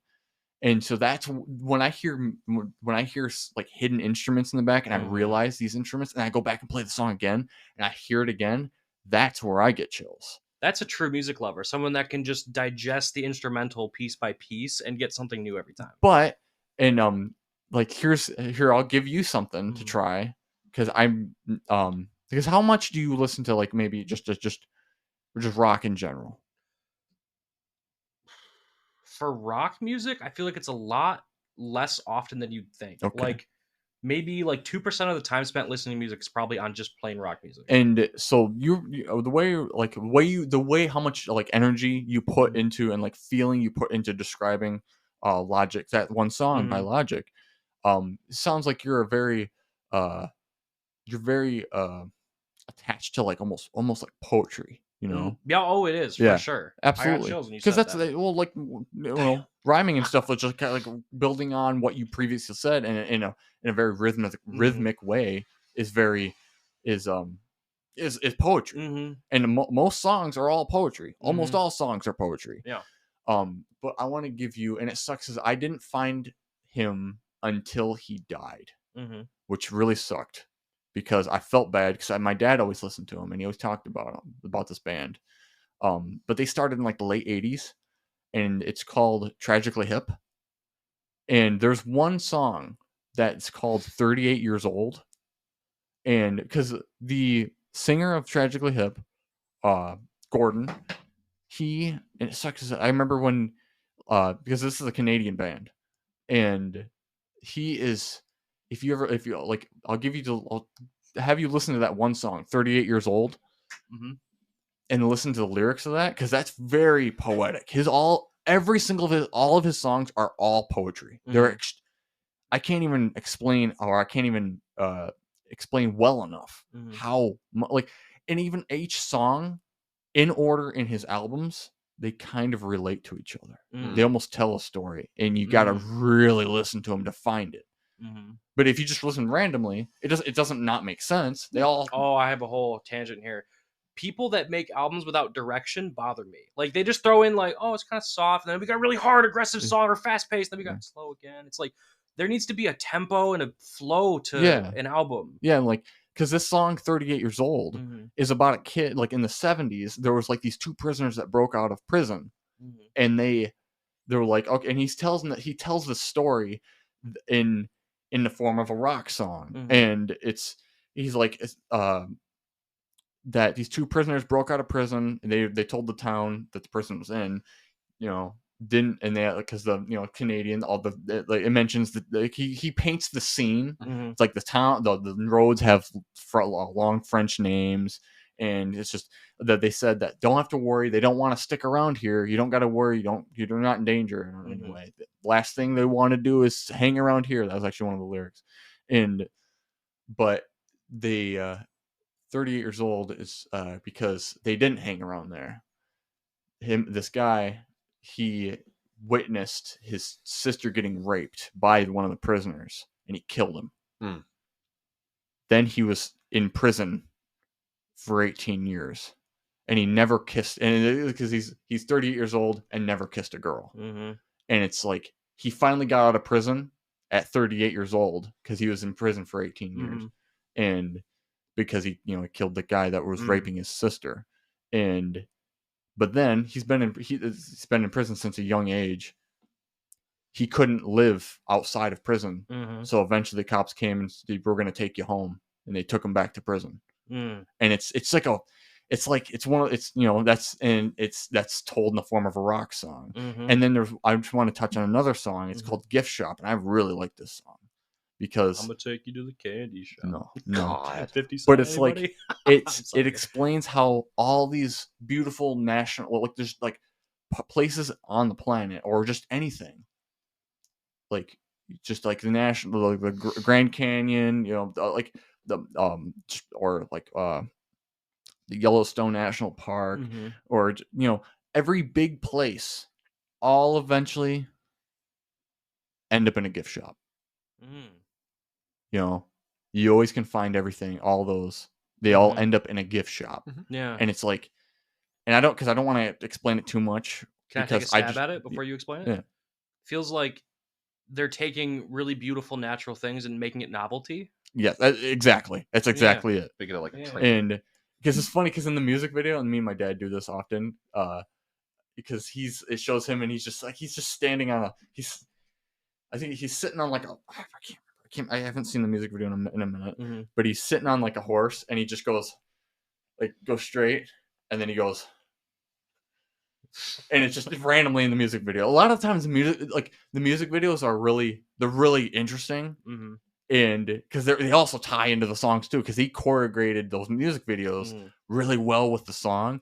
And I'm like, you gave me one example of one song. I'm giving you like three. No, I'll end with a third one, and it's called Poets. That one up too. It's called Poets. Gift Shop and Poets. Or 38 Years Old, Gift Shop and Poets. And same artist or different artists? Same artist. It's all Tragically Hip.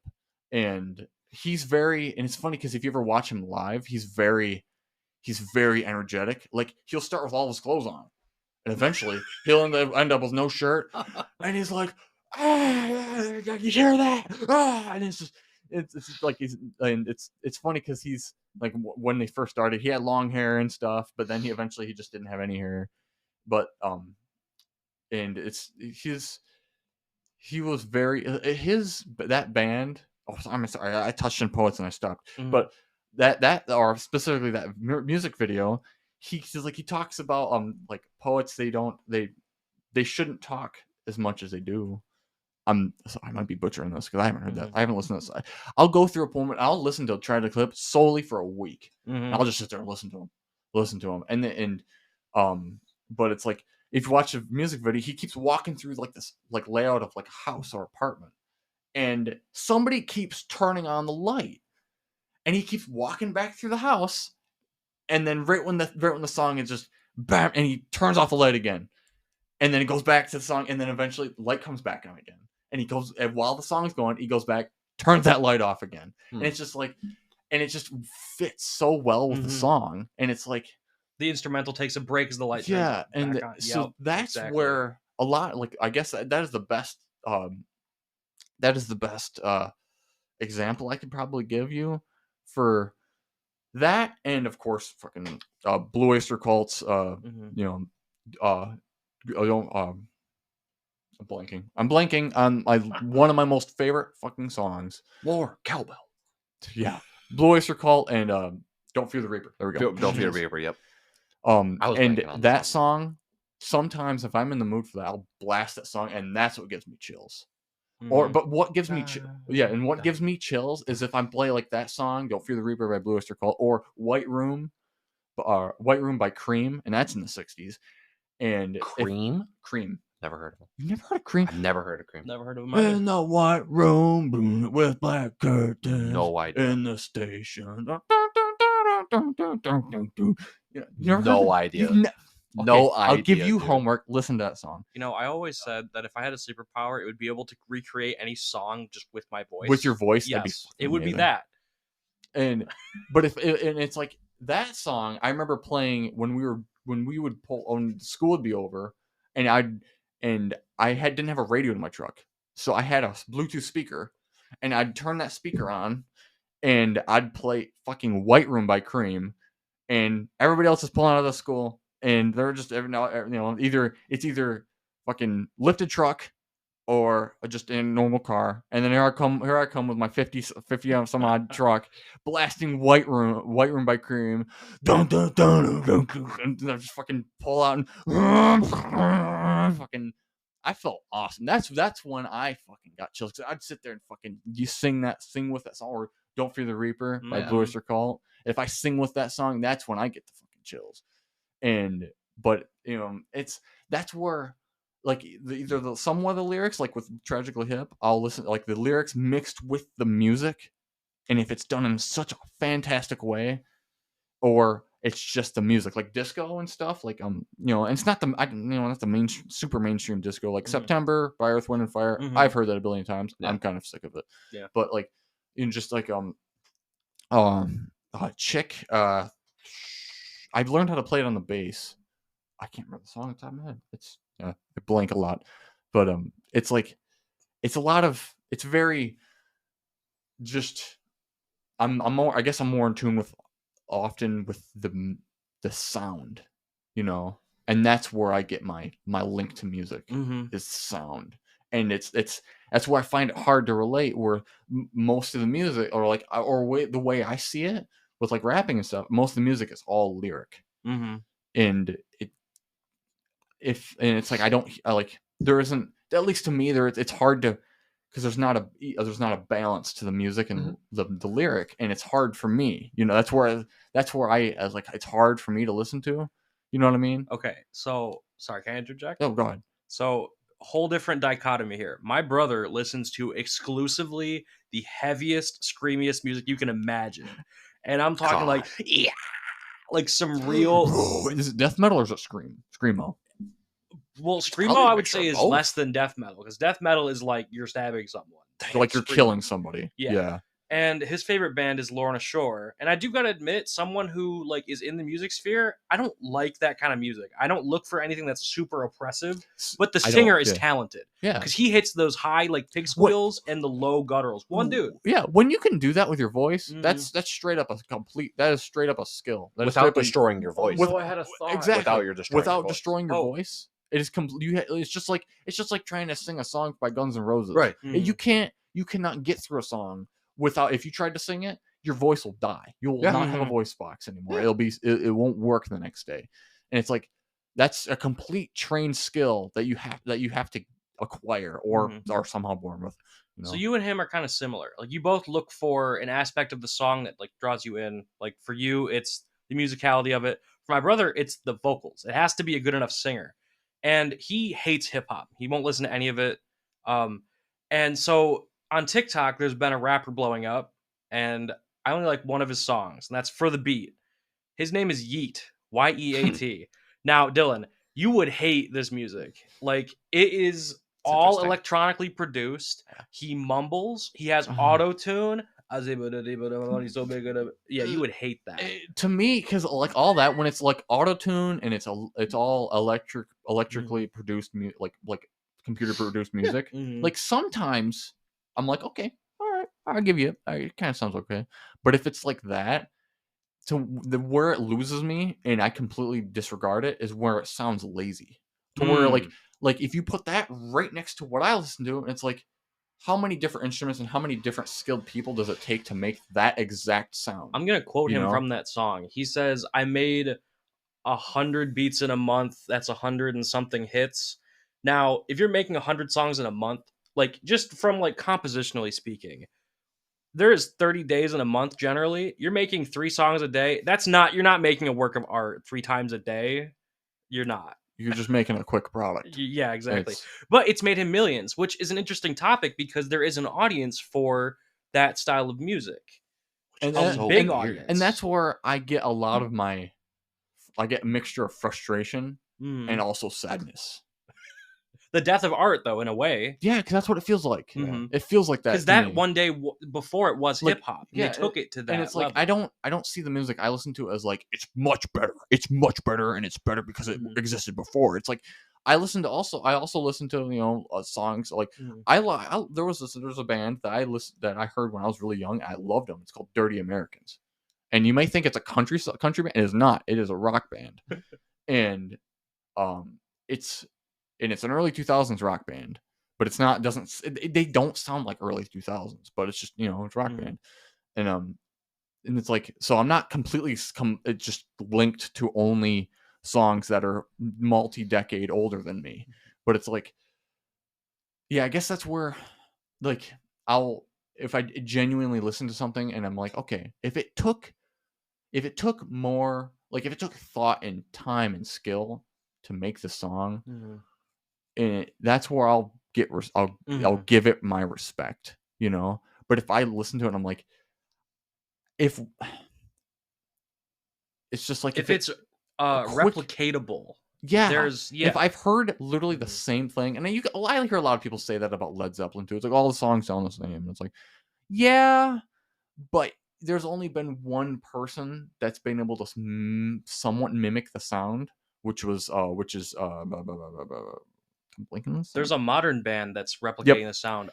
It's because the lead singer actually can get close to Robert Plant's voice, which nobody's been able to really do.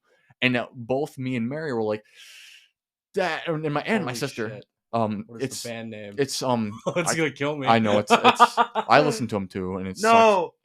See, and I'm just here lost. Oh, Anthem. Man. Wait, hold on. There's one of the songs, Anthem. I get that you. Greta Van Fleet. Yes, I won't say Greta Thunberg. I listen to Greta Thunberg. Greta Thunberg. It's not music. Her number one hit, Climate.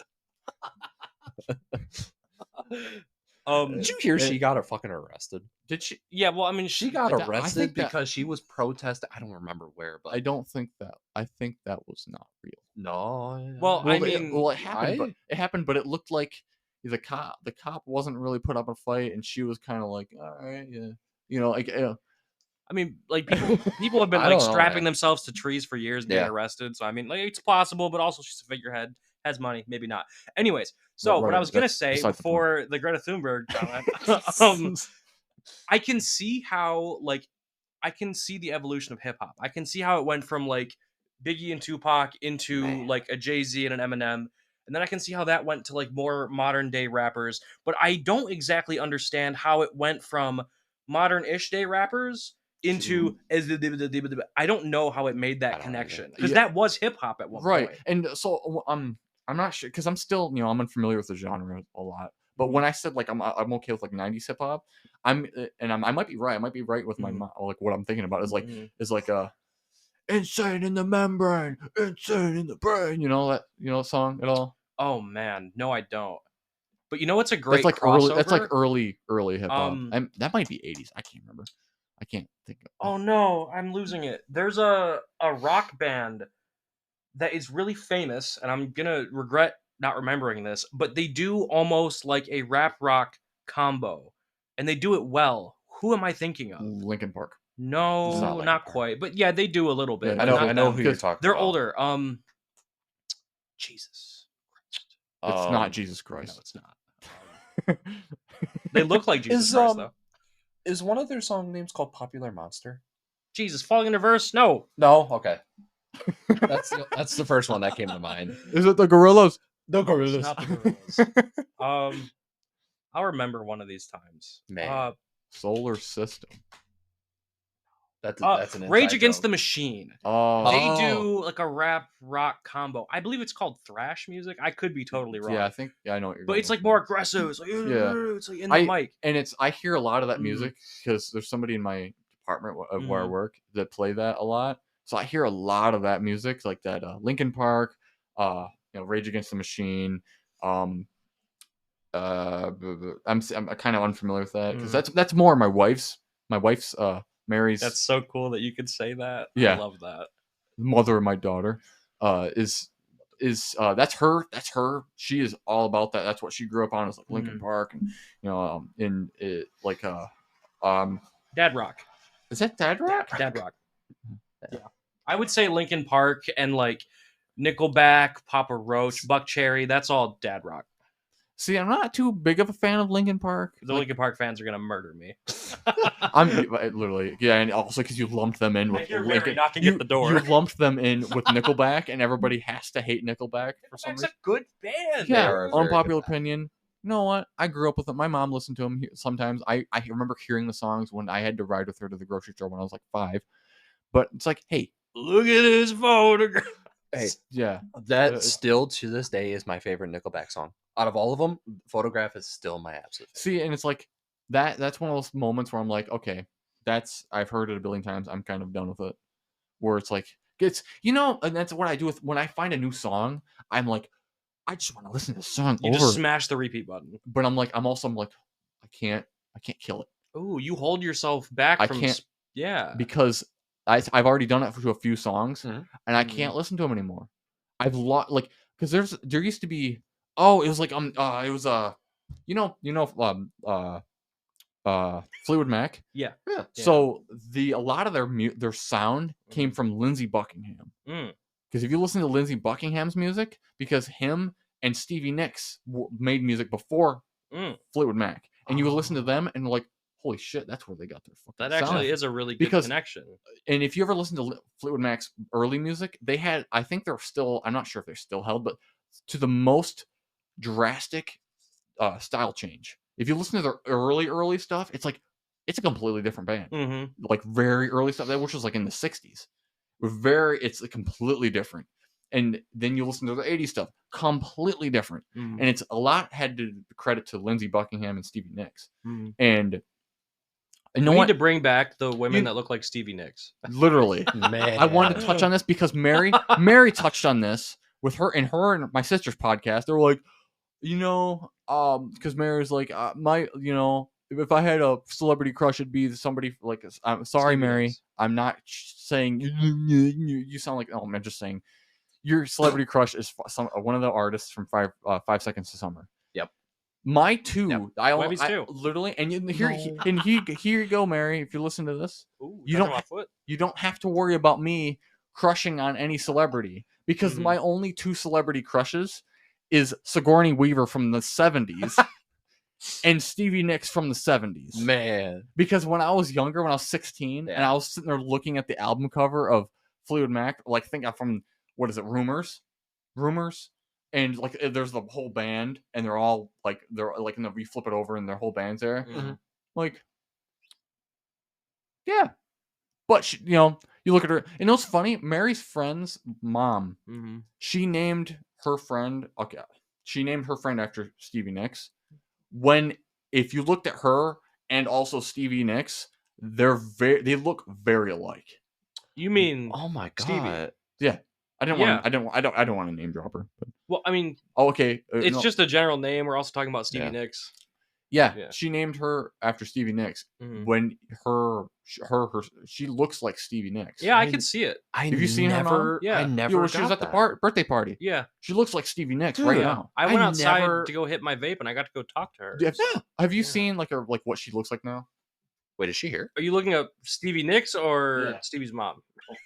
Stacy's mom has got it. Stevie, if you're going. listening, he's not doing what you think he's doing. What do you think I'm doing? What? Looking up Stevie's mom. I'm looking up Stevie Nicks. See? They do I look see alike. it. I see it. Wow. But like Yeah. Man. and yeah. Also, it's Fringe. Why did Fringe go away? Because my mom still wears like fringy boots and jackets. I think Fringe is a really cool. wait, remind me, just jog my memory. Fringe. Scroll down a little bit. That photo in the very center left. So it's like This the one? This one? sleeves, yes, with like all the draping Yeah. down stuff. Fringe. I love that's that. awesome. That one might That's not awesome. be Fringe because I can't quite see, but it's like the little tassels that hang down from every inch Yeah, of clothing. well, it's like Here, do you want my glasses? well, you God, your glasses are messed up. I and can't it's see with your funny glasses. because this is a weird thing. It's a funny thing that's like that both my sister and Mary, it's the same stuff they're into, like all like the witchcraft and stuff. Mhm. Stevie Nicks is the same.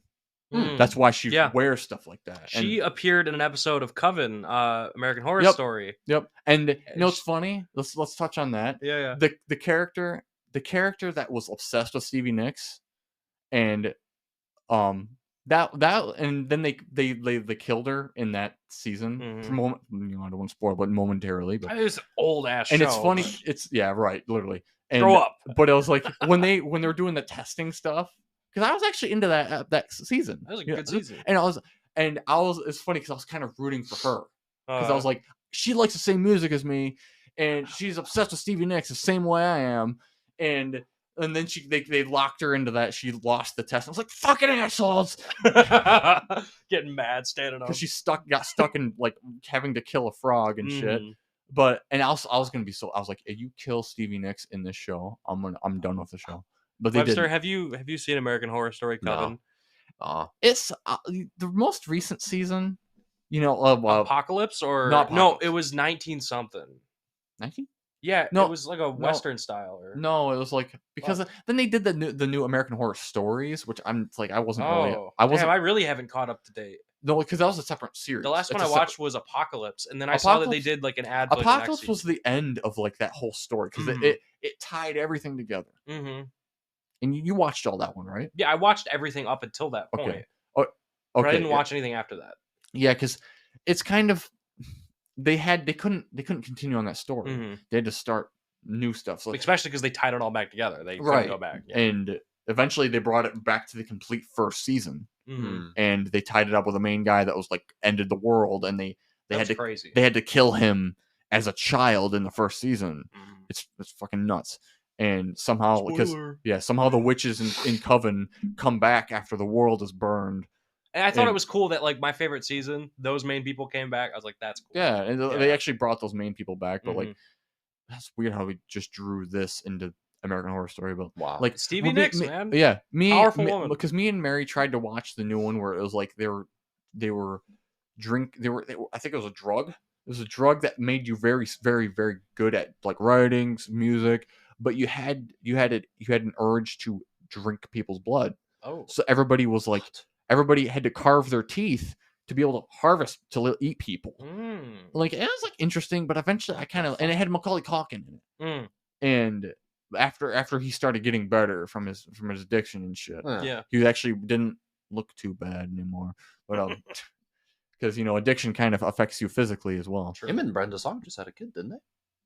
I don't follow people that hard. Fair enough. Yeah. True. Continue. He's off social Continue. media. I didn't even know who he was with at all. I didn't know he was with anybody. Yeah.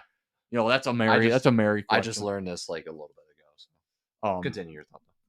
I might hear that. I'll hear information like that from you. But like, it's just that kind of lost me. Apparently, Aliens is somewhere in that one too. But I guess I don't know. I don't know where that ties in because it was like in the cover there was aliens. I'm like, is that ever gonna come up in that? that one. But it's like it kind of lost me because it was just kind of abstract, new. It was completely new. I have an idea, Dylan. So while we're talking about shows, my favorite show is Breaking Bad. This And you remember how you couldn't watch it, and I was like, just watch, get past the first episode. Exactly. And I was like, get past the first episode and then see, and you were like, it's really good. It's not just really good. It is. Have you seen The Wire? It is a spectacle. Like, from the way it's shot, the way the story is told, the characters. Bryan Cranston, the last time I saw him was on Malcolm in the Middle. Yeah. He was the dad. Yeah. And now he's out there slinging crystal. And he's a badass. I can almost say, like, okay, the top shows I've ever watched. Mm-hmm. Breaking Bad, Dexter. Mm-hmm. I need to give Dexter and a try. The 100. Mm. And those are the top shows I've watched. The 100 is kind of like, in the first episode, it's kind of, it's a little cheesy, but I'm trying to remember what the 100 is. What is it? It's based in the post-apocalyptic future. The planet was destroyed from nuclear warfare, and the only last living people were in space stations. So they were like, okay, we're the last people alive because we just watched the Earth blow up. Yeah. We just watched literally all these ballistic missiles blow up the planet. We're stuck in space. Mm-hmm. We can't go back down there. I'll need to look this up because it sounds interesting. Look up Breaking Bad first, or I will murder you. Andy, we've been over this. You know my reasoning for why I cannot watch Breaking I don't, Bad. Though. And that's I have why... told you this many times. Okay, I'm not saying this again. No, Webby, I don't know your Can reasoning. you elaborate? God. So, okay. God. Andy, for the longest time, I don't even know how long he has been telling me this. He has told me to watch Breaking Bad. Yes. For whatever reason, I cannot watch it because it does not grasp me. My reasoning for not watching a show is if it takes me like a long time to understand what the show is about. First episode. Oh, here. No, what? Here, I got it. Go for I got it. Okay. The show is slow, but the thing that gets me, and I guarantee it gets Andy, is that they get into situations like, how the fuck are they going to get out of this? They make it seem so realistic.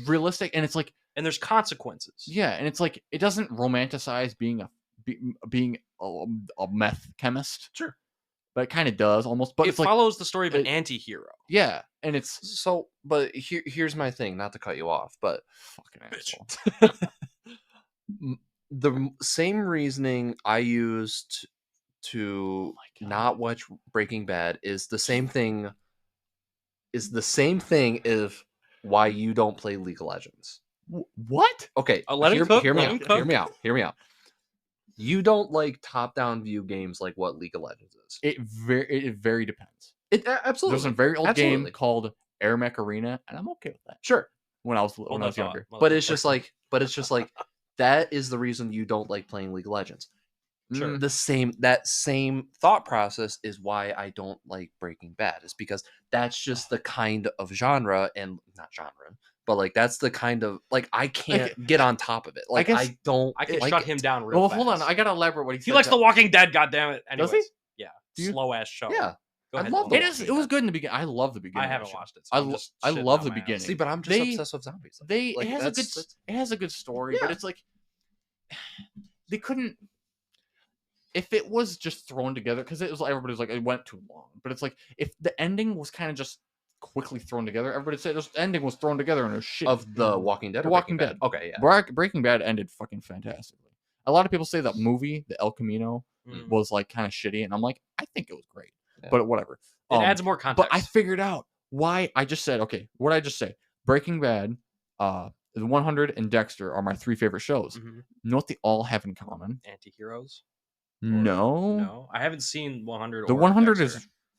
Give that a shot. Yeah, that's a good show, and I want to watch Dexter. It's funny. You've talked good about it. Oh, it's fucking amazing. And I started watching that because I was really angry, and I was like, no, let's watch somebody killing people. And I just got onto that show, and I'm like, God. And me and my mom love that show. Yeah. Mm-hmm. And Prison Break is right behind. Like that's probably the top 4. That's probably 4th in the best shows I've watched. That's a good show. But we need to rank shows. I don't think he's ever seen one before. And I love you, But Webster. you know what's funny? That too, Prison Break. That's got it. That's in common too. These shows are all like they get into situations and you just don't know how they're gonna get out of it. They're impossible situations. But they find a way. Because in Prison Break, they get fucking stuck in prisons, impenetrable. You can never escape these prisons. And they're awful. And they get out of these prisons. They break out. It's called fucking Prison Break. But it's an attention grabber. It's like a thriller. And they're chased by a secret organization that framed one of them originally, and they're trying to like bring this out, but that's like everybody doesn't believe them because they're framed. Right. And but that's another show me and my mom we watched, and that was one show me and her really were like, oh my god, this show's amazing. I thought you were about to cook him on why he won't watch Breaking Bad. But Breaking here. Oh, hold on. I want to hear your reasoning. Yes, we will. I never responded to where you don't. Reason There's why a lot I don't of like hand waving right now. Oh, but no, it's like League of Legends. Yeah, I don't like League, not because it's top down. I probably said that really quickly because I couldn't elaborate that much because I was probably focusing on another game when I was playing. Another thought too. And so it's hard to like fully focus. It's not top down because I love Project Zomboid. That's top down. That's a great game. That's a fantastic game, and they did really well. Whatever. It's, I guess, the genre. Yeah, it's an MMO. Yeah. And the only MMO. No, I was gonna say MOBA. Yeah, I don't even know what a MOBA Freudian is. slip. And it's like it's a major multiplayer battle arena. Yeah, and multiplayer online battle arena. Isn't League of Legends like you play as like heroes or they call them champions? And they all have their own story, and you can get attached to a story or not. But it's in a way, it is kind of like that's where it's a brain rot game. Yeah, I can kind of see that. And that's kind of why I'm like, it's not really my thing because I don't know if you ever noticed like what I play all the time is like story driven or like it's not either story driven, survival, or sci-fi, like all that mixed together. That's what I've been addicted to. Like most of what I do is all like kind of sci-fi, or it's either sci-fi, survival, colony builder, or apocalyptic. That's it. Yep. And I fucking love apocalyptic shit, but it's I fantasize it too much. It's bad, but like it's I kind of don't take this any way, but I see League of Legends as kind of like Raid Shadow Legends. Yeah, I mean, I've heard that before, and I'm like, that is. I almost just said something. I'm not. There, that's like genre that I just don't connect with. You know, the closest I'll connect to that with is Skyrim, is Elder Scrolls. That's the closest I'll get to that. That's like, man, because it's apples and oranges. Yeah, you know, but it's because that's the closest I'll get to it. It's like they're both fruit, like they're both video games, but they're remember. Yeah. So, damn, he's holding his phone out, keeping me out of the conversation. You're just trying. You're I'm getting us off topic. I'm a topic changer. That's what I am. Shows and a game that has nothing to do with that show. Okay, what did you want to talk about? But I want to get back to Breaking Bad and another show that I want to talk about. I was just more saying, like, going to the apocalyptic, I shared the same like views of like games, like what I like to play. It is most definitely, if I could play any genre of game, it is definitely either in regards to survival or story-based game. That is my cup of tea. I feel like story-based is kind of vague. Can we elaborate on that? You like some sim games though, like you'll play like Farming Simulator or like Stardew Valley. I like those too. Yeah, I like those too. Like slice of life sim games. Yeah. So you know what? The recent game I've been playing is Occupy Mars. Occupy Mars. Yep. That is pretty much a colony builder, also farming simulator on Mars. Yeah. I gave the game a try. It was so buggy for me. Is it buggy? Oh my god! You gotta give it a second because it's still new and it's got the walking animation threw me off. Because when you walk, you kind of like sway back and forth. That threw me off. You can change that. You can change it to realistic because I think it's defaultly set to instant movement, but I change it to realistic, and you kind of more when you move, it's kind of like because you're on a planet that has 3/8 the gravity of Earth. I think 3/8 or there's less gravity. What I was gonna say that means that's less gravity. It's slightly less. Yeah. And it's off, but also I give that game credit because it just came out. Every game comes out. It's Oh, it's usually early got access. bugs. It's early access. And the thing I give them credit for too is literally you can press F4 and you can immediately give them feedback. And if you're also part of the Discord, which I am, there's a forum, and they literally give you a list. Not a list, but like okay, if you have a bug, what you're doing, this, and it tells you what, and then you can literally even put a picture, and you can straight up communicate. You can immediately communicate with developers through that server and what bug you're having, and you can let them know this bug exists and you're having it. You let them know like what you're. You also feel like your feedback matters. Yeah, a lot of bigger games you don't get that, and it's like they don't have a super big development team, so and it's like and what that game is already right now, it's like that's pretty good for a small development team, and it's just like I like it, and it's it can seem kind of clunky, but I was like okay, but can I bring us back? Yeah, really quick let's go back. Shows. Let's go back to shows. So, what are you gonna shut me down about Breaking Bad for? Well, I want to talk about something different because I feel like I'm never gonna get you to watch that show. Yes, I would love you to because it's a really awesome show. Oh, now you got me going. Here we go. It's like okay, so he has a shit wife. That's debated though. Is that debated? It is debated because what's funny, when me and Mary were watching that, Mary was like, she's such a bitch. Yeah, if she was like, if you started doing this, I'd be like, fuck yeah, let's do it. I'll launder that money. I feel like there's another aspect to it where it's like his actions pushed her to a certain point, and while she is still culpable for her actions, she's aiding and abetting crime. She does a lot of weird manipulative tactics, and so does Walter. I've seen the show 6 times. Don't fight me on this. And I don't want to get too in depth in this because I'm like, oh god, we're sounding like that gross. Like, well, you see, debate, bro. Well, yeah, you didn't see the actual meaning of that. That's one thing that's really cool about the show, though, is that a lot of it's up for interpretation, but there are some key points that stand out. I'm doing it right now. Dylan's got a vein popping out of his forehead. Careful. I get that same vein. Do I get a vein? Yeah, it just went away. It's right. It's you're right. Fucking here. alien. It's right here. It was prominent, and then you breathed, and it went away. Damn. Everyone, just take a deep breath right now. I want to hear your reasoning for how you're going to shut me down for Breaking Bad. I want to hear. Why shut down and not turn on? Well, okay, for me, yes. The first episode, I was like, well, this is, also at the time, I wasn't really watching too many TV shows, which you are actively not doing either. No. But I had to just get into it. And I started watching it on my computer, just sitting there casually playing a game. And then one of the dudes, I'm going to be very vague because I want you to watch it someday, maybe. One of the dudes starts choking and has some fumes thrown in his face, fumes in quotes. And the coughing kind of made me go oh shit, there's someone dying right now. Yeah. And the way that they deal with that eventually dead body is really interesting because they use chemicals and science and they put him in a bin. Eventually, they put him in a bin. Don't. I'm being very vague and jumbling because parts you wanted to watch it. I do. It's it's also a show that started in 2008. But that's the thing, though, because it cuts immediately into him doing this horrible act and cooking crystal meth. But really, he just started doing this. Yes, he was just starting to break bad. Yeah, and because he was desperate because he wanted to leave his family with money. With something because he's like, I'm gonna fucking die because I got cancer. Yeah, he has lung cancer.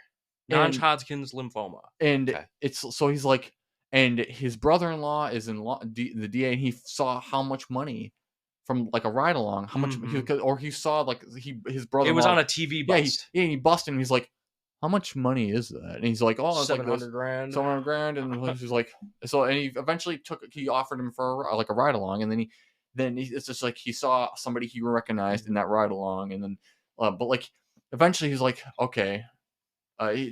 He didn't do it. I think what's important to know is that he's heavily overqualified and he's a high school chemistry teacher. Yeah. But he used to work at a company that I don't exactly know what they were manufacturing, but he's heavily overqualified. Okay. He has multiple degrees in X-ray crystallography. And you can tell he never straight out says it, but he's he has a lot of regret. Yeah, because he pretty much was a partner with this company that is now $1 billion company, but he dropped out of it. He sold, and he's a high school teacher. He makes nothing. He was pretty much the start of the company, So if he didn't drop out, he would have also been like million. He'd have also had millions and millions of dollars, Okay. like the guy, his friend. Mhm. But he doesn't now because he sold out of it early on because I forget what. Probably to pursue family life or something. I'm not And sure. He sold out of it for like Yeah. 10 grand. He sold his share Mhm. for 10 grand, and now his share would have been worth billions. Mhm. And so you can tell he's full of regret because at some point he's almost forced to ask that friend for financial help, and he's like, "Fuck that." He says and that's he's charity. he's like, and it sucks because he at that point he's already generating money illegally, but he can't use it because Mhm. where the fuck's that money coming from? Right. You know? But it's like I don't want to. There's a really fun dichotomy in the show of like just a simple man trying to be a family man, but also like, fuck, I'm gonna die and I don't want them to have nothing. Right. So he does these terrible things, and it's a constant. He It- has a with a- constant character switch with a- between Heisenberg and Walter with White. a righteous intent, with a righteous Mhm. heroic intent to leave something behind so his family's more prosperous after he's gone. God, and then the ending when he switches his thought process Yeah. and tells Skylar the real reason. Yeah, I'm and not gonna say it, but it's like, and it's you can see like when he's kind of diving, like he's kind of becoming more of the fake character that he is. or the He's real character. he's because it's like that character. You know what moment that was is when he was like he was in that fucking scene gave me chills, dude. And it's I am the one who knocks. no, not that scene. No? No, it's the scene when he's in a supermarket and he's like, I forget why he's there. He's getting paint. He's like, we got rock. Yeah. And- Yeah, but he sees the dude trying he to buy sees all the the dude- supplies in one and spot. that fucking song, I have that song in my playlist. I listen to that song and it's like, it's I forget the song that's playing, but like, Mhm. and I don't want to embarrass myself. But Yeah. I don't even know what genre that song is. See, but I could but remember it but if he's you like played it. he's but- like he sees a guy and he sees something familiar in that and the guy. guy's all cracked out. He's too. getting all the things to make the same thing he does, and he's like, you don't want to buy everything in one place. Branch it out, buy everything separate. They won't catch on. And the guy's like, and then he he just runs drops off. everything and fucking takes off. And he's sitting in Mhm. the line, and it's funny. Have you ever heard what's going on in the intercom? Hmm. There's like a little like it's just a little like something. They would never say that in a real store. Listen, go back and listen to what's I going. just passed that part too. I'm Go rewatching back it. and listen to Mhm. what's going on in the intercom. What they're saying. Go buy this and blah, blah. If you need chemicals or if you're making, I forget what the hell Really? it's crazy. It's like, yeah, Oh, I'm looking this up. Not right now. I I'm have putting it in my the notepad. scene saved on my phone, but this scene because then he's like sitting in a line and the camera just goes like it goes bam bam and he's sitting there because he doesn't have any hair anymore. He's starting to change and he only has a mustache still. Okay. But he's realizing this guy I just told how to do this. He's gonna be a problem because he's gonna be competitive. He's gonna be a leaves competitor. the store. And he just drops Oh. the paint and he leaves the store and he sees them walking up and they also have like an RV and he's like Mhm. he just walks up and this is when I think his character that is the moment he changed Mm. because he's like with no emotion just raw like Stay mad out of my territory. yeah he's mad dogging him he's like Yeah. stay out of my territory and there's these two guys and you can tell they're more like in the they're more in the hood and they're like walking doing the they're product walking up trying to actively. like and he's like but they can't read him because he's He's just stone faced. he's stone faced but he doesn't look like what they're around like all just like kind of dirt not dirt fuck, that was wrong but like rough not as put together Yeah. kind He's of composed. kind of loosely hung but he's like buttoned up head shaved kind of almost clean but he's just like and kind of almost not towers over but just straight faced and they kind of get intimidated by him. Like they feel his presence. This guy might be big deal. We're gonna get out of and here. you got to think too. There was a lot of mentioning of like Heisenberg on the streets at that point. So maybe in the back of their mind, they're like, "Who is this guy?" This might be that guy. But Webster, I don't wanna fuck with him. you gotta watch this show. It's I don't want to tell you watch the show, but like it's like there's once you get into it, and it's not a show. And my wife kind of does this sometimes when I want her to watch a show, and she's like, "I'm watching it, but I'm doing this." I'm like, you can't. You need to 100% focus on it to actually like you're missing something. And it's cool because if you watch it again, you pick up other pieces that were. I've watched the show 3 times, not like quickly in a span of like 5 years, but it's like, and I had to do a Prison Break. I got to almost watch it, and then I almost have to kind of forget it, and it's hard to do that. And I haven't done with 100 yet. I've only watched the show once. No, I watched it twice. Holy fuck! And that's a fucking show. I almost it's like because it's sci-fi, it's apocalyptic, and they think the world's still blown up, and then they send people down, and it's not, and it's got people on it. Spoiler, but and then it's a whole deal because like there's these space people, and then there's these people that call grounders, and they're fighting for their life. These like teenagers because they're delinquents. And they're like, these people are problems. Send them to the ground and see if it's livable. And it turns out it's not irradiated like shit, and there's actually growth and trees and shit, and but eventually it's almost like a Lord of the Flies kind of deal, and they have to. They're trying to make civilization. They're pretty much building a camp eventually around their lander, and they're getting attacked by these fucking crazy people. But they think these other crazy people think they're like fucking aliens and shit. The natives, yeah. And see, this show sounds cool. That show, Webby, give that show a try. I honestly, and you know what's the cool thing? Is this on Netflix? It's on Netflix. Netflix, okay. It's on Netflix, and it's a great show because I don't want to spoil it, but there's a moment where like there's a lot of shit happening. They look like they're about to get fucked up by this this tribe that they look unorganized, but eventually you're starting to figure out, holy fuck, they got hierarchy. There's like a whole fucking nation of this, and they're about to say these random like weird alien kids are giving us problems. We're going to murder them. Right. And so it's very Nordic too. So because it's a mixture of like Nordic but also sci-fi at the same time because they got technology. The same reason I like the Horizon Zero Dawn. It's the same fucking reason. But and it's like, and then at the same time, there's a whole fucking crisis up in their what they call the Ark because the people that were left in space are like, what are we gonna do? And they're all from these different space stations that were up in space. They merged all the space stations together and they called it the Ark. And they were like, and they lived on that for over 100 years. Are they able to see what's going on down below? No. Because they had no means. They couldn't send anything down there. The first thing they sent down there was the kids. And there was a lot of like there's like not disorganization, but like there's fucking character development. What's in Breaking Bad? Character development. In the one show 100, there's character development in that fucking show. There's a character that's like a fucking asshole, and you're like, this guy sucks. He needs to die. Then like 3 seasons later, he's like, holy shit, he's actually worth something. And then early in the first season, this guy's an asshole, and he's trying to take over the entire arc. And then later in the show, I'm like, this guy's my favorite character. I love this guy. And they did him dirty in the end. So I feel like I was really rude to Webster telling him to watch a show. Now I'm going to switch down to you. So you probably know what I'm going to say next because there's a show that I've told you to watch that you haven't watched, Dylan. So I've watched some of it. BoJack Horseman. And I only watched that. And it's weird because I can't watch it now. I guess it's because I don't know, maybe I'd grown out of it, but I have a hard time watching animated shows that are not like Family Guy and but it's like slapstick humor. Yeah, because like or sketch comedy. Yeah, and like and it's not like it's animated bad. It doesn't look terrible, and it's adult humor. But it was like I watched that show because I connected with it because the main character, he's depressed, and I connected with that because at that time I was fucking depressed. I'm not depressed anymore, so I'm like I don't connect with that that way anymore. So I can't start it again because I'm like. What I get out of the show is we've been talking about character development.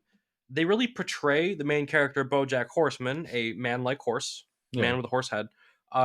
They portray him as this kind of like no consequences, kind of funny, like alcoholic dude. He's driving all the time. He's like hitting stuff. He like throws someone's baby. Like there's no consequences for it. And he's stuck in his past relic. It's like they get a lot of funny little quick laughs in too. Like he's like having sex with this one girl he had over, and then like in the background on the TV is his show that he made, and then right as he comes on screen, he's like, "Oh yeah." That was weird. Okay, well, it's a cheap laugh, but there are a lot of good like drawn out laughs. There are also a lot of cheap laughs. But what I love is that they portray him as this character with no consequences to his actions, and as the show goes on, other people start getting affected by it, and he still doesn't notice it until the second to last episode. which I know neither of you have seen this. He doesn't notice it until the second to last episode of the show. Not true. He does notice it throughout, but the show should have ended on the second to last episode. Netflix cut 2 seasons from the end of the show, so they Really? had to wrap it up in the 6th season. The 6th season has like 6 extra episodes because they took whatever this next season they were working on and cut it all down into like 2 seasons in one. Yeah. Because it's a little bit longer than the others. But You're good. we still got time. You're Okay, good. cool. I couldn't see it. But without spoiling too much, his actions catch up with him in the second to last episode, and it feels like it's all forgiven in the last. And that is not the message of the show. The one part I remembered in that show that I really like that hit me, and I remember that it was like he was hung up on his like an old relationship, and he had, and it sucked because. And I remember seeing part of the show, and I was like, "What if he got back together with this old relationship that he's starting to miss?" And it's like because he's starting to fantasize like he had like a cabin, You're talking about the deer. the deer, Yeah. and Do then you know how that whole story arc resolved? no, I won't spoil don't it. spoil it. I might because I might eventually get back and It's get watch. so good. But it's like because he almost had a weird moment with that one deer, her daughter. Oh, You remember that? Like on the boat that wasn't in the water. And the underage daughter. Yeah, and it's like, but he imagined having a kid with her, and that With part, the mom. with the With the mom, mom. before she was a With mom. the mom. And it was like that part hit me because, and it's the same reason because it fell along what I saw was important, especially when I wasn't even in a relationship at the time, which was all it was like, and it follows through because of what am I at right now? I got a wife and I got a daughter now, and it's like. Because he was starting to realize like what he actually wanted, or not wanted, but like what might have been, like something that was missing. If he didn't have all of these other pieces playing at the same time, maybe that could have been his future. Yeah, and like he might have been happier because he was kind of lost, and it's like because he had I don't know if it was a dream or something like that, but he was like on like in a not a cabin maybe, or maybe a cabin, but just out in like the wilderness. But he lived with her and had a kid with her. Yep. And that part hit me because it was like that I valued the same thing is finding somebody that you love, and then having the joy of having a child with them, and then the child the child is both of you, and it's like, but it's true. It's almost like a true happiness kind of thing. And I love how there's a dichotomy there where they take all of that happiness away because he almost, well, I would actually say he does. He assaults her kid, and she has a kid with a different person later on in the future. But he didn't assault her. She was kind of throwing herself on him. Well, but she's underage though, so you can't. He's an adult. He's like 50. Yeah, I know, and it was just terrible. Yeah. But I'm not. I'm not saying that. Well, but, obviously. Well, because she was like, I know what I'm doing, and he was like, no, no, that's not. We're not doing that. He is trying to stop her. It's true. Yeah, and he's. But eventually, after drinking a lot, there is an exchange. It's kind of alluded to, but nothing ever actually happened, and he does say that. But it's still creepy as fuck. But I think there's a really cool dichotomy because with the mom, he envisioned this beautiful life having kids. And then later on, he's trying to steal that feeling back by seeing her again. He drops in on a whim like 30 years later to go say hello, and then almost assaults the kid, which is like, it's fucked up. Yeah, it's really fucked up. But it's like he envisioned that life and how he wanted it, but all his actions fucked it up for him real bad. Yeah. And I think it's crazy because there's all these human emotions dragged into it, and it's a show about a cartoon horse. Yeah, literally. Yeah. It's beautiful. It's deep feelings, and it's just they put it on a and they do it so wonderfully with the writing, like world. Cartoon horse man. Okay. I started laughing when we were talking about this because Webby's just sitting over like, oh. No, and we were completely leaving him out. It's like I felt something on my arm, and I was just like, "What the fuck is on my arm?" It's me. No, but like these shows that were like he's not even seeing. We're just Hola. Aw, do you want to join us?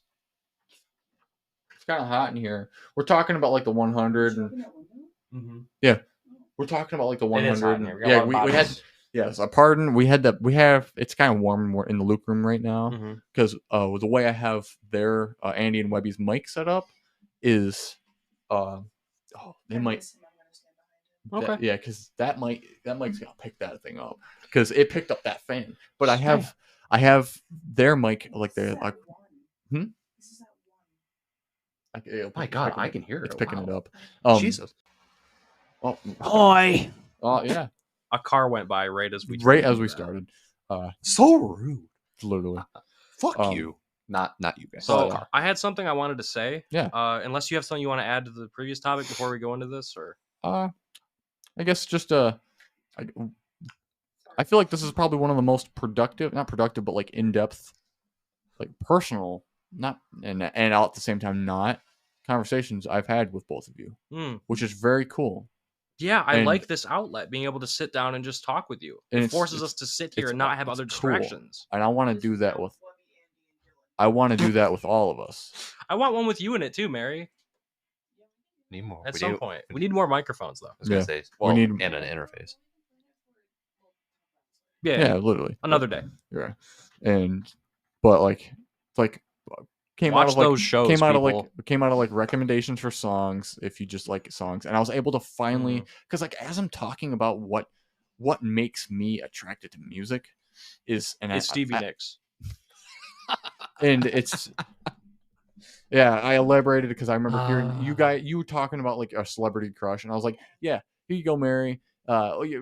You don't got to worry about me crushing on any celebrity because they're now in their 70s. The differences between you and me is I don't care about your celebrity crushes because they're celebrity crushes. Yeah. Well, I didn't care about it, but it was like, but yours is like the same age as you, and mine are in their 70s. And I'm not crushing on them in their 70s. I crushed on Have them. you guys seen the Martha Stewart? Like, I don't know if she was in a magazine recently. She's 80, but she looks like. I'm sorry. Huh? Martha Stewart is a gilf I'd try, and that's gonna be What? immortalized on the internet now. Yep, Andy just said that. Martha Stewart is like 80, and she looks phenomenal for 80. Obviously, I'm joking a little bit, but she aged very well. Let's see what I'm talking about. Just look up Martha Stewart magazine because it's gonna be like the newest. Yeah, she went to prison longer than Snoop What? Dogg did Yeah. for tax evasion or some shit. She got more time than Oh, Snoop did. I just bumped the mic. I'm sorry. Oh, just- They also shared a cell, which is crazy. Really? Yeah, like for 80. She's 80. Like go back She's to like the magazine 80? cover. Pretty sure it's the Wow. first one, or not? To This one? the fuck. Yeah. Okay, so at 80, look at how I wouldn't say fine, but Huh. she aged well. Holy shit! Martha Stewart is fine. Wait, that's her. Andy Baker. Wait. I can't see. That might not even be Martha Stewart. No, that was Martha Stewart. That's The headline was Stewart. Martha That's Stewart. Martha Stewart. Yeah, I would say as far as gilfs go, My God, cool it. I think this is her now. there's not a lot of like. Wait, can you remember? Wait, What have you done, Mary? Wait, what is she prominent in? What does she do? Cooking. Cooking? Is that it? Okay, never mind. Yeah, She looks a lot like an actress. and good at embezzling money she or has taxes. she or has a some shit, cooking I don't show. know. has She looks a cooking lot like an actress. It was Her hat. played as the. I forget what God damn, what a side tangent. We can do a whole other she episode played with on. 4 of us. I'm thinking of the actress that played on Shameless and is their mom. Oh. She looks a lot like her. I don't know her name. But, Okay. but yeah, calm the fuck down. I'm not over here saying. You blame him, I brought up Can I this. do the wildest transition ever? What's that?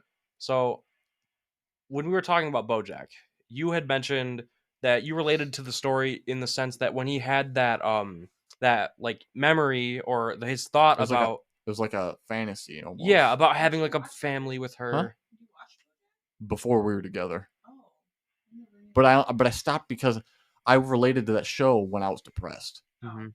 because it's like the main character is lost and When you are depressed. depressed, it's a hard show to watch. Yeah, there's a and that's lot why- of emotions. But that's that why are I was evoked. drawn to it. Mhm. I was like, I almost was drawn, and I wanted to sink into that feeling.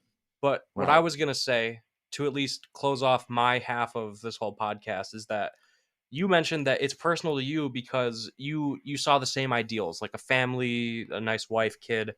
And I think it's really cool that you two have this now. Like, Oh. it means so much to me because I've known you since you were a kid, not like super young, but middle school at least, middle school, high Yeah. school, and it's so amazing to see you two grow. It's what Absolutely. I'd envision I would want for myself, obviously with my own twists and turns, but it's really cool.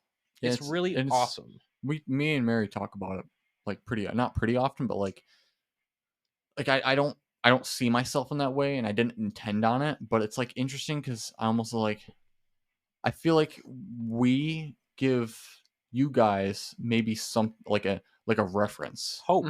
like like something. Okay, that looks like what it's supposed to be. Mm-hmm. And it's I feel like we give that to some of Mary's friends too, because some of this, like, I'm not shitting on anybody, don't take it that way. Mm-hmm. But like some of their relationships are kind of messy, and it seems like they don't know what an actual relationship is supposed to consist of. It's not supposed to be painful. It's not supposed to be you're not supposed to try a lot. It's literally supposed to be the easiest fucking thing in the world. You don't have to try when you're around them or trying to talk to your like who you're with. It's like it's natural, and you almost feel like you're becoming one person, because like earlier today we were literally communicating by just looking at each other. Yeah. And like that's how it becomes, but it's not. You didn't. There's no loss in spark or loss in like because you're just like communicating with each other. It's like that is a deep connection, and it's something that's, and it's just something that's I think it's almost valueless. Or it's not valueless, but it's like it's priceless. I'm sorry, that was wrong. It's priceless. It's valueless. I'm sorry, that's wrong terminology for that. I'm a woman. Derogatory. Says the woman. No, I'm kidding. Why are you up Damn. here and not making me a goddamn sandwich? It's 10 o'clock at night, asshole. Make me a sandwich. We're hungry. I'm hungry. Yeah, Speaking of which, those breakfast sandwiches you made, those are Dylan, really good. Yeah. it's very, good. very tasty. Add a hash brown Red patty. pepper flakes too. Not pepper. Add a hash brown patty to it. Cooked in an air fryer. It's fucking I amazing. bet you it'd be really good with a sausage patty. So, elaborate. We just brought that up. I made these like breakfast sandwiches. These egg McMuffin with egg and like cheese and like some ham, some honey ham, honey brown sugar ham. It There was we go. Black Forest ham because they were out of honey ham. Oh, was it okay? Black How Forest. dare you. Black I feel like it Forest was honey ham is the ham. best though. But it's we got like these like pretty much egg muffin like breakfast sandwich cookers, and like you put everything together in the cooker and it cooks it all together, and then you just move a slide and it drops the egg muffin like incorporated with the egg onto the rest of the sandwich. And then I'd always slide like a this fucking sandwich is loaded in grease and fucking and like carbs, but whatever. It's got egg and meat in it, so and it's fucking delicious. And I'd take a hash brown patty and I'd cook that in an air fryer, and then I'd slide that into the sandwich, and you take a bite of that thing while it's still hot, and it's got like the Man. it's got like the it's You're got like making me horny. it's got like the gonna say. it's got like the charred Damn. it's got the cooked caramelized sugar from the ham, because that was on mine, the caramelized sugar. Why don't you describe me the way you describe me? I do describe you the way I a describe my nice sandwich. piece of meat. Oh no. Dylan is into food porn. I'm gonna quote a line from Cyberpunk 2027. God. You look like a fuckable piece of meat. Jesus. Remember that That fucking game. Remember that part where that fucking dude. that guy that's like 98% metal Yeah. walks up to a lady and is like, "You look like a fuckable piece of meat." This is what you've What do done, you- Mary. was- Now he's gonna start talking about sandwiches. Was that in? I'm Was not that in? gonna talk about sandwiches like that. Was that Well, in? I do. Me Because and that no was time. Adam Smasher. The Adam character. Smasher. Was that the? I don't That was remember. that's But it was that's that. in- It was that in that guy's apartment, right? Yeah, and because when you're Yeah. looking through her like memory, Yeah. Yep. because she was in the apartment, and you're trying to figure out like what's going on with Yep. that, and yeah, That was Yeah. a good game. That You was know, a good my game. attempt at closing the podcast did not work. I You was trying to expanded it. like, Well, congratulate you guys. I and- more just wanted to add on to it. Sorry to cut you off. No, you're good. I have seen these two grow. Mary and Dylan is Good what I should say. transition. Good shit. I've known Mary longer just because Like a we're coach. Because of band. because of bands. Good exactly. play. Good play. So it's just like I have known her so much longer, and to see where she has come from, I'm- as she laughs, I'm stinky. I don't sweating. Get away! I'm stinking. I've been rubbing up against your thigh too long, dude. You guys, yeah, What does that mean? I'm warm over here. You guys are snuggled up to each other. The Dude. goddamn I know, heater. He's touching me. They're punching You're distracting me. Go ahead. Anyways, go ahead, I just go hit the mic. Go ahead. Like, cool it. But yeah, no, just to see where not only Mary but Dylan as well has come from, where Because you knew what them they're- individually. Yeah, Yeah. absolutely. Yeah. He got Before to they see were a it- thing. He got to see us go Right. individuals into a couple. Right. Which is why So- I chose him as our efficient Yeah. wedding. Yeah, if you guys didn't know, That's some nice Webby lore. I was the Webby officiant for their wedding, and honestly, I Wait, was so very can I not call you ordained then, or are you ordained? You technically I am to be ordained. Yes. Yeah. Yes. Oh, father. Father Webby. I like that. I anyways, like that. Take note, ladies. Webby can be your daddy. No. See, I thought I made it bad. I had no part in this. Webby, can you What? give them a taste? Say, call me father. I will not be saying that. I plead the fifth. No, thank you. What did I just see? What do you do? What do you do? What? What did who do? What'd Greg. you do? Oh, fuck. Greg. It just said he started something. Bro, podcast time. Get off Steam. Motherfucker. He's on playing New World? He's playing New World. Damn, I thought he was done with that game. Oh, I forget that you guys can clip this as just like an outtakes. This is true. the fuck happened? Oh, Yeah. the amount of outtakes from this episode is gonna be insane. He's like, will you edit this? I'm Yeah. like, you're gonna need to give me like a few hours because I Yeah. have to listen to the whole thing. Yeah. You're gonna have to hurry up because my audience size is 1 now because I spent so long Oh man, between episodes. I'm gonna but whatever. rewatch this podcast or re-listen to it so many times. It's Yeah. a good, and I like a long one because I you know do what? wanna You know what miss gets it. me through the workday? You know what gets me through what I have to do Podcast. is listening to stuff, and especially listening to our conversations. It's not like I'm like my voice, sound of my voice. I like You got because I that like sultry podcasts I can relate voice. to, and what podcast can I relate to the most than the fucking podcast that I'm making? Not only that, but your wife. Yeah, Your wife as well with your sister. Dude, yeah, and that's it's like, awesome. you know what's cool? If these two kind of pop off at some point, not pop off, but like we get somewhere, we get some traction. It's like that'd be pretty cool. You know, we both Mhm. creating something, and I've talked, and I don't want to start this because it's a whole nother topic, but it's just like Here we go. I didn't have. Here we go. Uh, With Frizz, no way. Oh, The way you said that was so. oh, out of the continue your damn out of thought. the entire beginning intro of that show, that is the only part I only remember. With the Frizz, no way. Oh, Magic School Bus. Yeah, I was like, what the fuck are he you said it quoting? So weirdly Yeah. and wrongly. What that the it frizz? just- No way. Oh, Cruising out at Main Street. No, you forgot the oh. Aw, you gotta say like you're disappointed. You can't just go. Oh. That's what he does. Oh, No. yeah. No. Yes. Yeah, he does. He does. Webby, thank you. Yes. Oh, cruising down that Main Street. We Cruising went down from, down Main Main Street. we went from Good. talking about like Oh, very like everything character good. development based stories, and Yeah, now we're you like, compliment me again. Damn it. Cruising down- Next and feeling good. I forgot to wipe my ass. No, it stinks. Imagine you heard that in Magic School Bus stuff. How the hell am I supposed to edit this shit? Leave it I in. wish you luck. Leave it in. Leave it. No flow. You know, this is labeled leisure, but if I could label it leisure, like and also comedy, that's it. That's it. Because we're funny sometimes. Yeah. It's not Yeah. just leisure. we're very Funny. serious other I think mine times. and Jamie's is comedy. I know. I've seen multiple other podcasts that are labeled leisure and comedy. I'm like, how did that happen? How'd you label that? How did you like And it's that? and it's on the same platform. And I'm like, how did you label that? Both of those? I couldn't figure it out. I'm not worried about it. I'm not worried about any of it. I'm done. You know what I just thought about? I just saw Mary do a handgun. Obviously, you guys didn't see it, but like, I I'm know. not at Have you- longer. have you I'm no ever longer have you asking. ever realized that the finger gun is so wrong? Because a gun looks like this.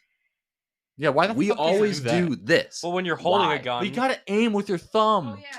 when I you're get holding it. a gun, Oh, it's your okay. trigger finger. Okay, But you're not using both of your but fingers. still, it's just like I don't know. Like, Are we all I've just gonna always- do this I now? always thought about this, and it's just like it's so wrong because This that's not is too how a gun familiar looks. of It an looks like action. this. This Stop. is such a stupid conversation. We're gonna end it here. We're gonna end it here. You know, this was a very good Let me episode. reload my shotgun really quick. Remember how Aaron used to do it? Douche, douche. Badoon. Douche, douche, douche. Okay. Whatever. Rest in Jesus peace. Christ. Rest in peace. Aaron Rest- lore. rest He in came up pe- twice in this episode. Rest in peace wherever you are. Yeah, he's very much alive. He's not dead. He's alive somewhere. Wait. Okay. You didn't say his last name, did you? No. Okay, good. I don't. Yeah. I might don't- have. Hey Mary, you want I'll to be able edit that to out? I appreciate you. Thank you, producer Mary. She's not Producer. producer Mary. She Producer. just I thought you- she enjoys doing I that. think you gave him the middle finger. No one can feel down. You are in complete darkness. I can barely see you. So Okay, but we're ending this here. This was a very good one, and out of the, I'm glad this was the 10th episode. It was a big 10 episodes. Holy shit! It's a really long And episode too. Yeah, I'll be able to listen to this, and I listened to this almost 3 hours of less of my workday when this Yeah. comes out. So because I enjoy listening to these over again to see how we sound and how I like and I also listen to them sometimes. I'm like, wow, Dylan, get your thoughts together because you're not saying anything right now. You're saying nonsense. But yeah, but this was a good one. You just did it as you're talking about. That was Brilliant. That was me thinking out loud. true. But Beautiful. this was Word soup. I learned more about you guys, and you learned more about me, Mhm. and we gave each other things like feedback and things to And homework. homework. Yeah, we gave each other homework. We're like gonna songs, look up songs. to listen to, shows to watch. He gave me rock music. Wink. I gave him hip hop. You're gonna listen to hip hop? I'm gonna try a song. Yeah. Listen to Inagata Davida by Iron Butterfly. Hold up. I Inagata didn't Davida. get that one. That just Inagata sounds like Davida. nonsense. And I got it. He's a rapper now. How do I spell that? He's a rapper. Dylan, how do I spell that? Inagata Davida. We gotta fucking end the How do episode, you- dude. How do you spell it? God. Just says it a little. It's literally called Inagata. Okay, you know what? After this is done, I'm Just gonna look. send it to me. I'm gonna look it up on Spotify, and it's right there. God. Okay. All right. So, but this is Should this we is a do good sign one. off? Yeah, let's sign off. Is there anything you wanna? Well, okay. I gotta do a thing because I gotta get in the habit of this. Yeah. But if anybody's listening to this and they got any kind of story or question, or just want to reply, there's in the description of this episode, you can reply to what you thought of this episode, and if you liked it, if you want to hear more things like this one, kind of more structured, not really, but you can just give me what you think, your feedback, and because. Feedback. I haven't had a lot of feedback. The only really feedback I've had is one of the guys sitting here, What's up? and actually, both of the guys sitting here. You both have given me really good feedback on this so far and how we're doing. But if We're proud of you. More. We're proud of you. Wow, you were the first one to interrupt. More people, give me feedback, and I can use it as constructive criticism or not, or just ideas, or just stories. You can in the description. There's a what do you thought of the episode, or if you want to email me, it is hellspopsicleqa@gmail.com. Email me if you want to email me a story or just any ask questions. It doesn't. Yeah, it's going to be linked in the description as well. But yeah, it'll help me kind of structure this better if you give me feedback on this. But you want to sign off on this one? You want me to go? Go ahead. I was gonna offer you clockwise. Oh, that's what you meant. Oh, continue. Oh well, Go I ahead. guess my hand signals don't work because I tried to signle to Mary too. I just Sounds like a beat the drum. mic. I'm so sorry. I'm so sorry. Okay, well, Jesus, you're gonna edit this. Not really. It's gonna be Holding a gun raw. to her head, It's please gonna be edit this. raw. It sounds better raw, honestly, because you just hear thoughts as they play out. Yeah. I really enjoyed this. Like you said, I don't really get enough time to just sit and talk about just things and stuff that interests us. So, yeah, it was really awesome having this opportunity, and I look forward to other episodes that I'm going to be on. Yeah. If you guys would like, I do a little bit of photography on the side. I guess if you guys are so interested, you can link it in the description. If not, it's Andrew Baker _photography on Instagram. Other than that, it's been Andy, guys. Thank you. You just said your last name. You're dead now. Somebody's gonna find you. Fight me. To be fair, they've said both my handle, Zach Webster. my actual name, and then he said my last name like very It's beginning, actually Heisenberg. but it's actually That's why he Heisenberg. doesn't like the show. But it's Breaking exactly. Bad. But at this point, I still Too haven't close seen to the home. show. So, I thought about cooking meth in my past, and I have Video lung game. cancer, there you go. Hodgkin's lymphoma. But no, I mean, I appreciate the invite. I highly appreciate this. I know for certain that well, I'm gonna be on you about making sure to keep recording this because I know you enjoy this. I know Mary. Yeah, I enjoys genuinely this. enjoy this. It's just And it's just like, man, shut your mouth. a I lot see of you laughing. it's and the reason why there was a big gap from the 9th episode and this one is like there's a lot. It's been busy. There's birthdays and there's garage sales and there's moving shit and there's like clearing stuff out. I was sick kind of, and it's there's been a lot and it's just hard to find the energy for it because I don't want to record this where I'm half awake because I'm just kind of mumbling and I can't make thoughts. I can't make actual critical thoughts and thought of thinking about stuff and like with enough effort that I want to put into this because then I think it's not high enough in my standards. Right. I'm still running off coffee, so I'm still able to think well, and I'm bouncing stuff off other people. I'm and so sorry to do this to you, Dylan. That's You know cool. what that feeling is? It's a good thing because it means you want to do better. Yeah, You have a passion for this. So that's really I cool. enjoy this because if it doesn't get anywhere, it is a log Mm-hmm. that my kids might be able to listen to, and they can hear their parents when they're in their early 20s. And what were we thinking about? What hobbies did we do, and what did we see important? The real at question time? is, what age is this podcast appropriate for? We made some interesting comments in the preview. Oh, Well, we've been swearing just like a take storm too. the explicit. It is explicit. It is It's labeled pretty explicit. Okay. Parental advisory. Explicit content. But we swear, Rated PG. I talk like that. Saying You ever swear. see? I don't swear as bad as Ricky on Trailer Park Boys, but you ever see that show? He's like, "I'm sorry. That's just that's how I talk. I Mhm. swear." Or I say shit. Whatever. That's another show I gotta watch again. But Especially the shit that we it's said just- on this episode. that's how we talk. That's how we talk, and that's how. Guess what? That's how a lot of people talk. Yeah. They talk with swearing, and it's just language. So, I'm not telling anybody they're assholes, and if I do, you're an asshole. There's only a few people ever in my life that I have labeled as an asshole, Yeah, and and I do not associate with them anymore. and I would take that labeling from you seriously. Yeah. 'Cause you don't take people, you don't judge people as assholes often, but yeah. Is there anything you want to say, Webby? Anything else? No, Nothing- truly, I anything? just appreciate the invite. I don't really do a lot of like photography. Find or me on anything. League of Legends. Yeah. I don't play that game right You're now. just a close homie. Yeah, I'm just a close homie who apparently performs weddings. I thought, Dude, you could thought do was that. That's your somewhere special else. talent. I You can, could, yeah. that could be a side thing. Yeah, what if you did that for earning money? You Maybe, could ordain weddings, maybe. and you could use ours. I have told a couple coworkers that This is I've supposed to be the end of learned- this goddamn I've thing. learned that Okay. they I'm want to gonna get edit you. married. I'm gonna edit you. Just say bye. Say Oh bye. no, we're gonna leave Yes. this because you know what's Yeah. funny? There might be some kind of admiration to this clunkiness because this is how we are communicating. Shouldn't we like This is clip true. it and then just do like an outtake? Just What a do you- whole recording of an I'll just- outtake. That way I'll we just know stop it. like a clean cut. We just did it. What's It's up? alright. It's fine. Bye. That we'll edit out. I'll just go. Ow. "What the fuck is that?"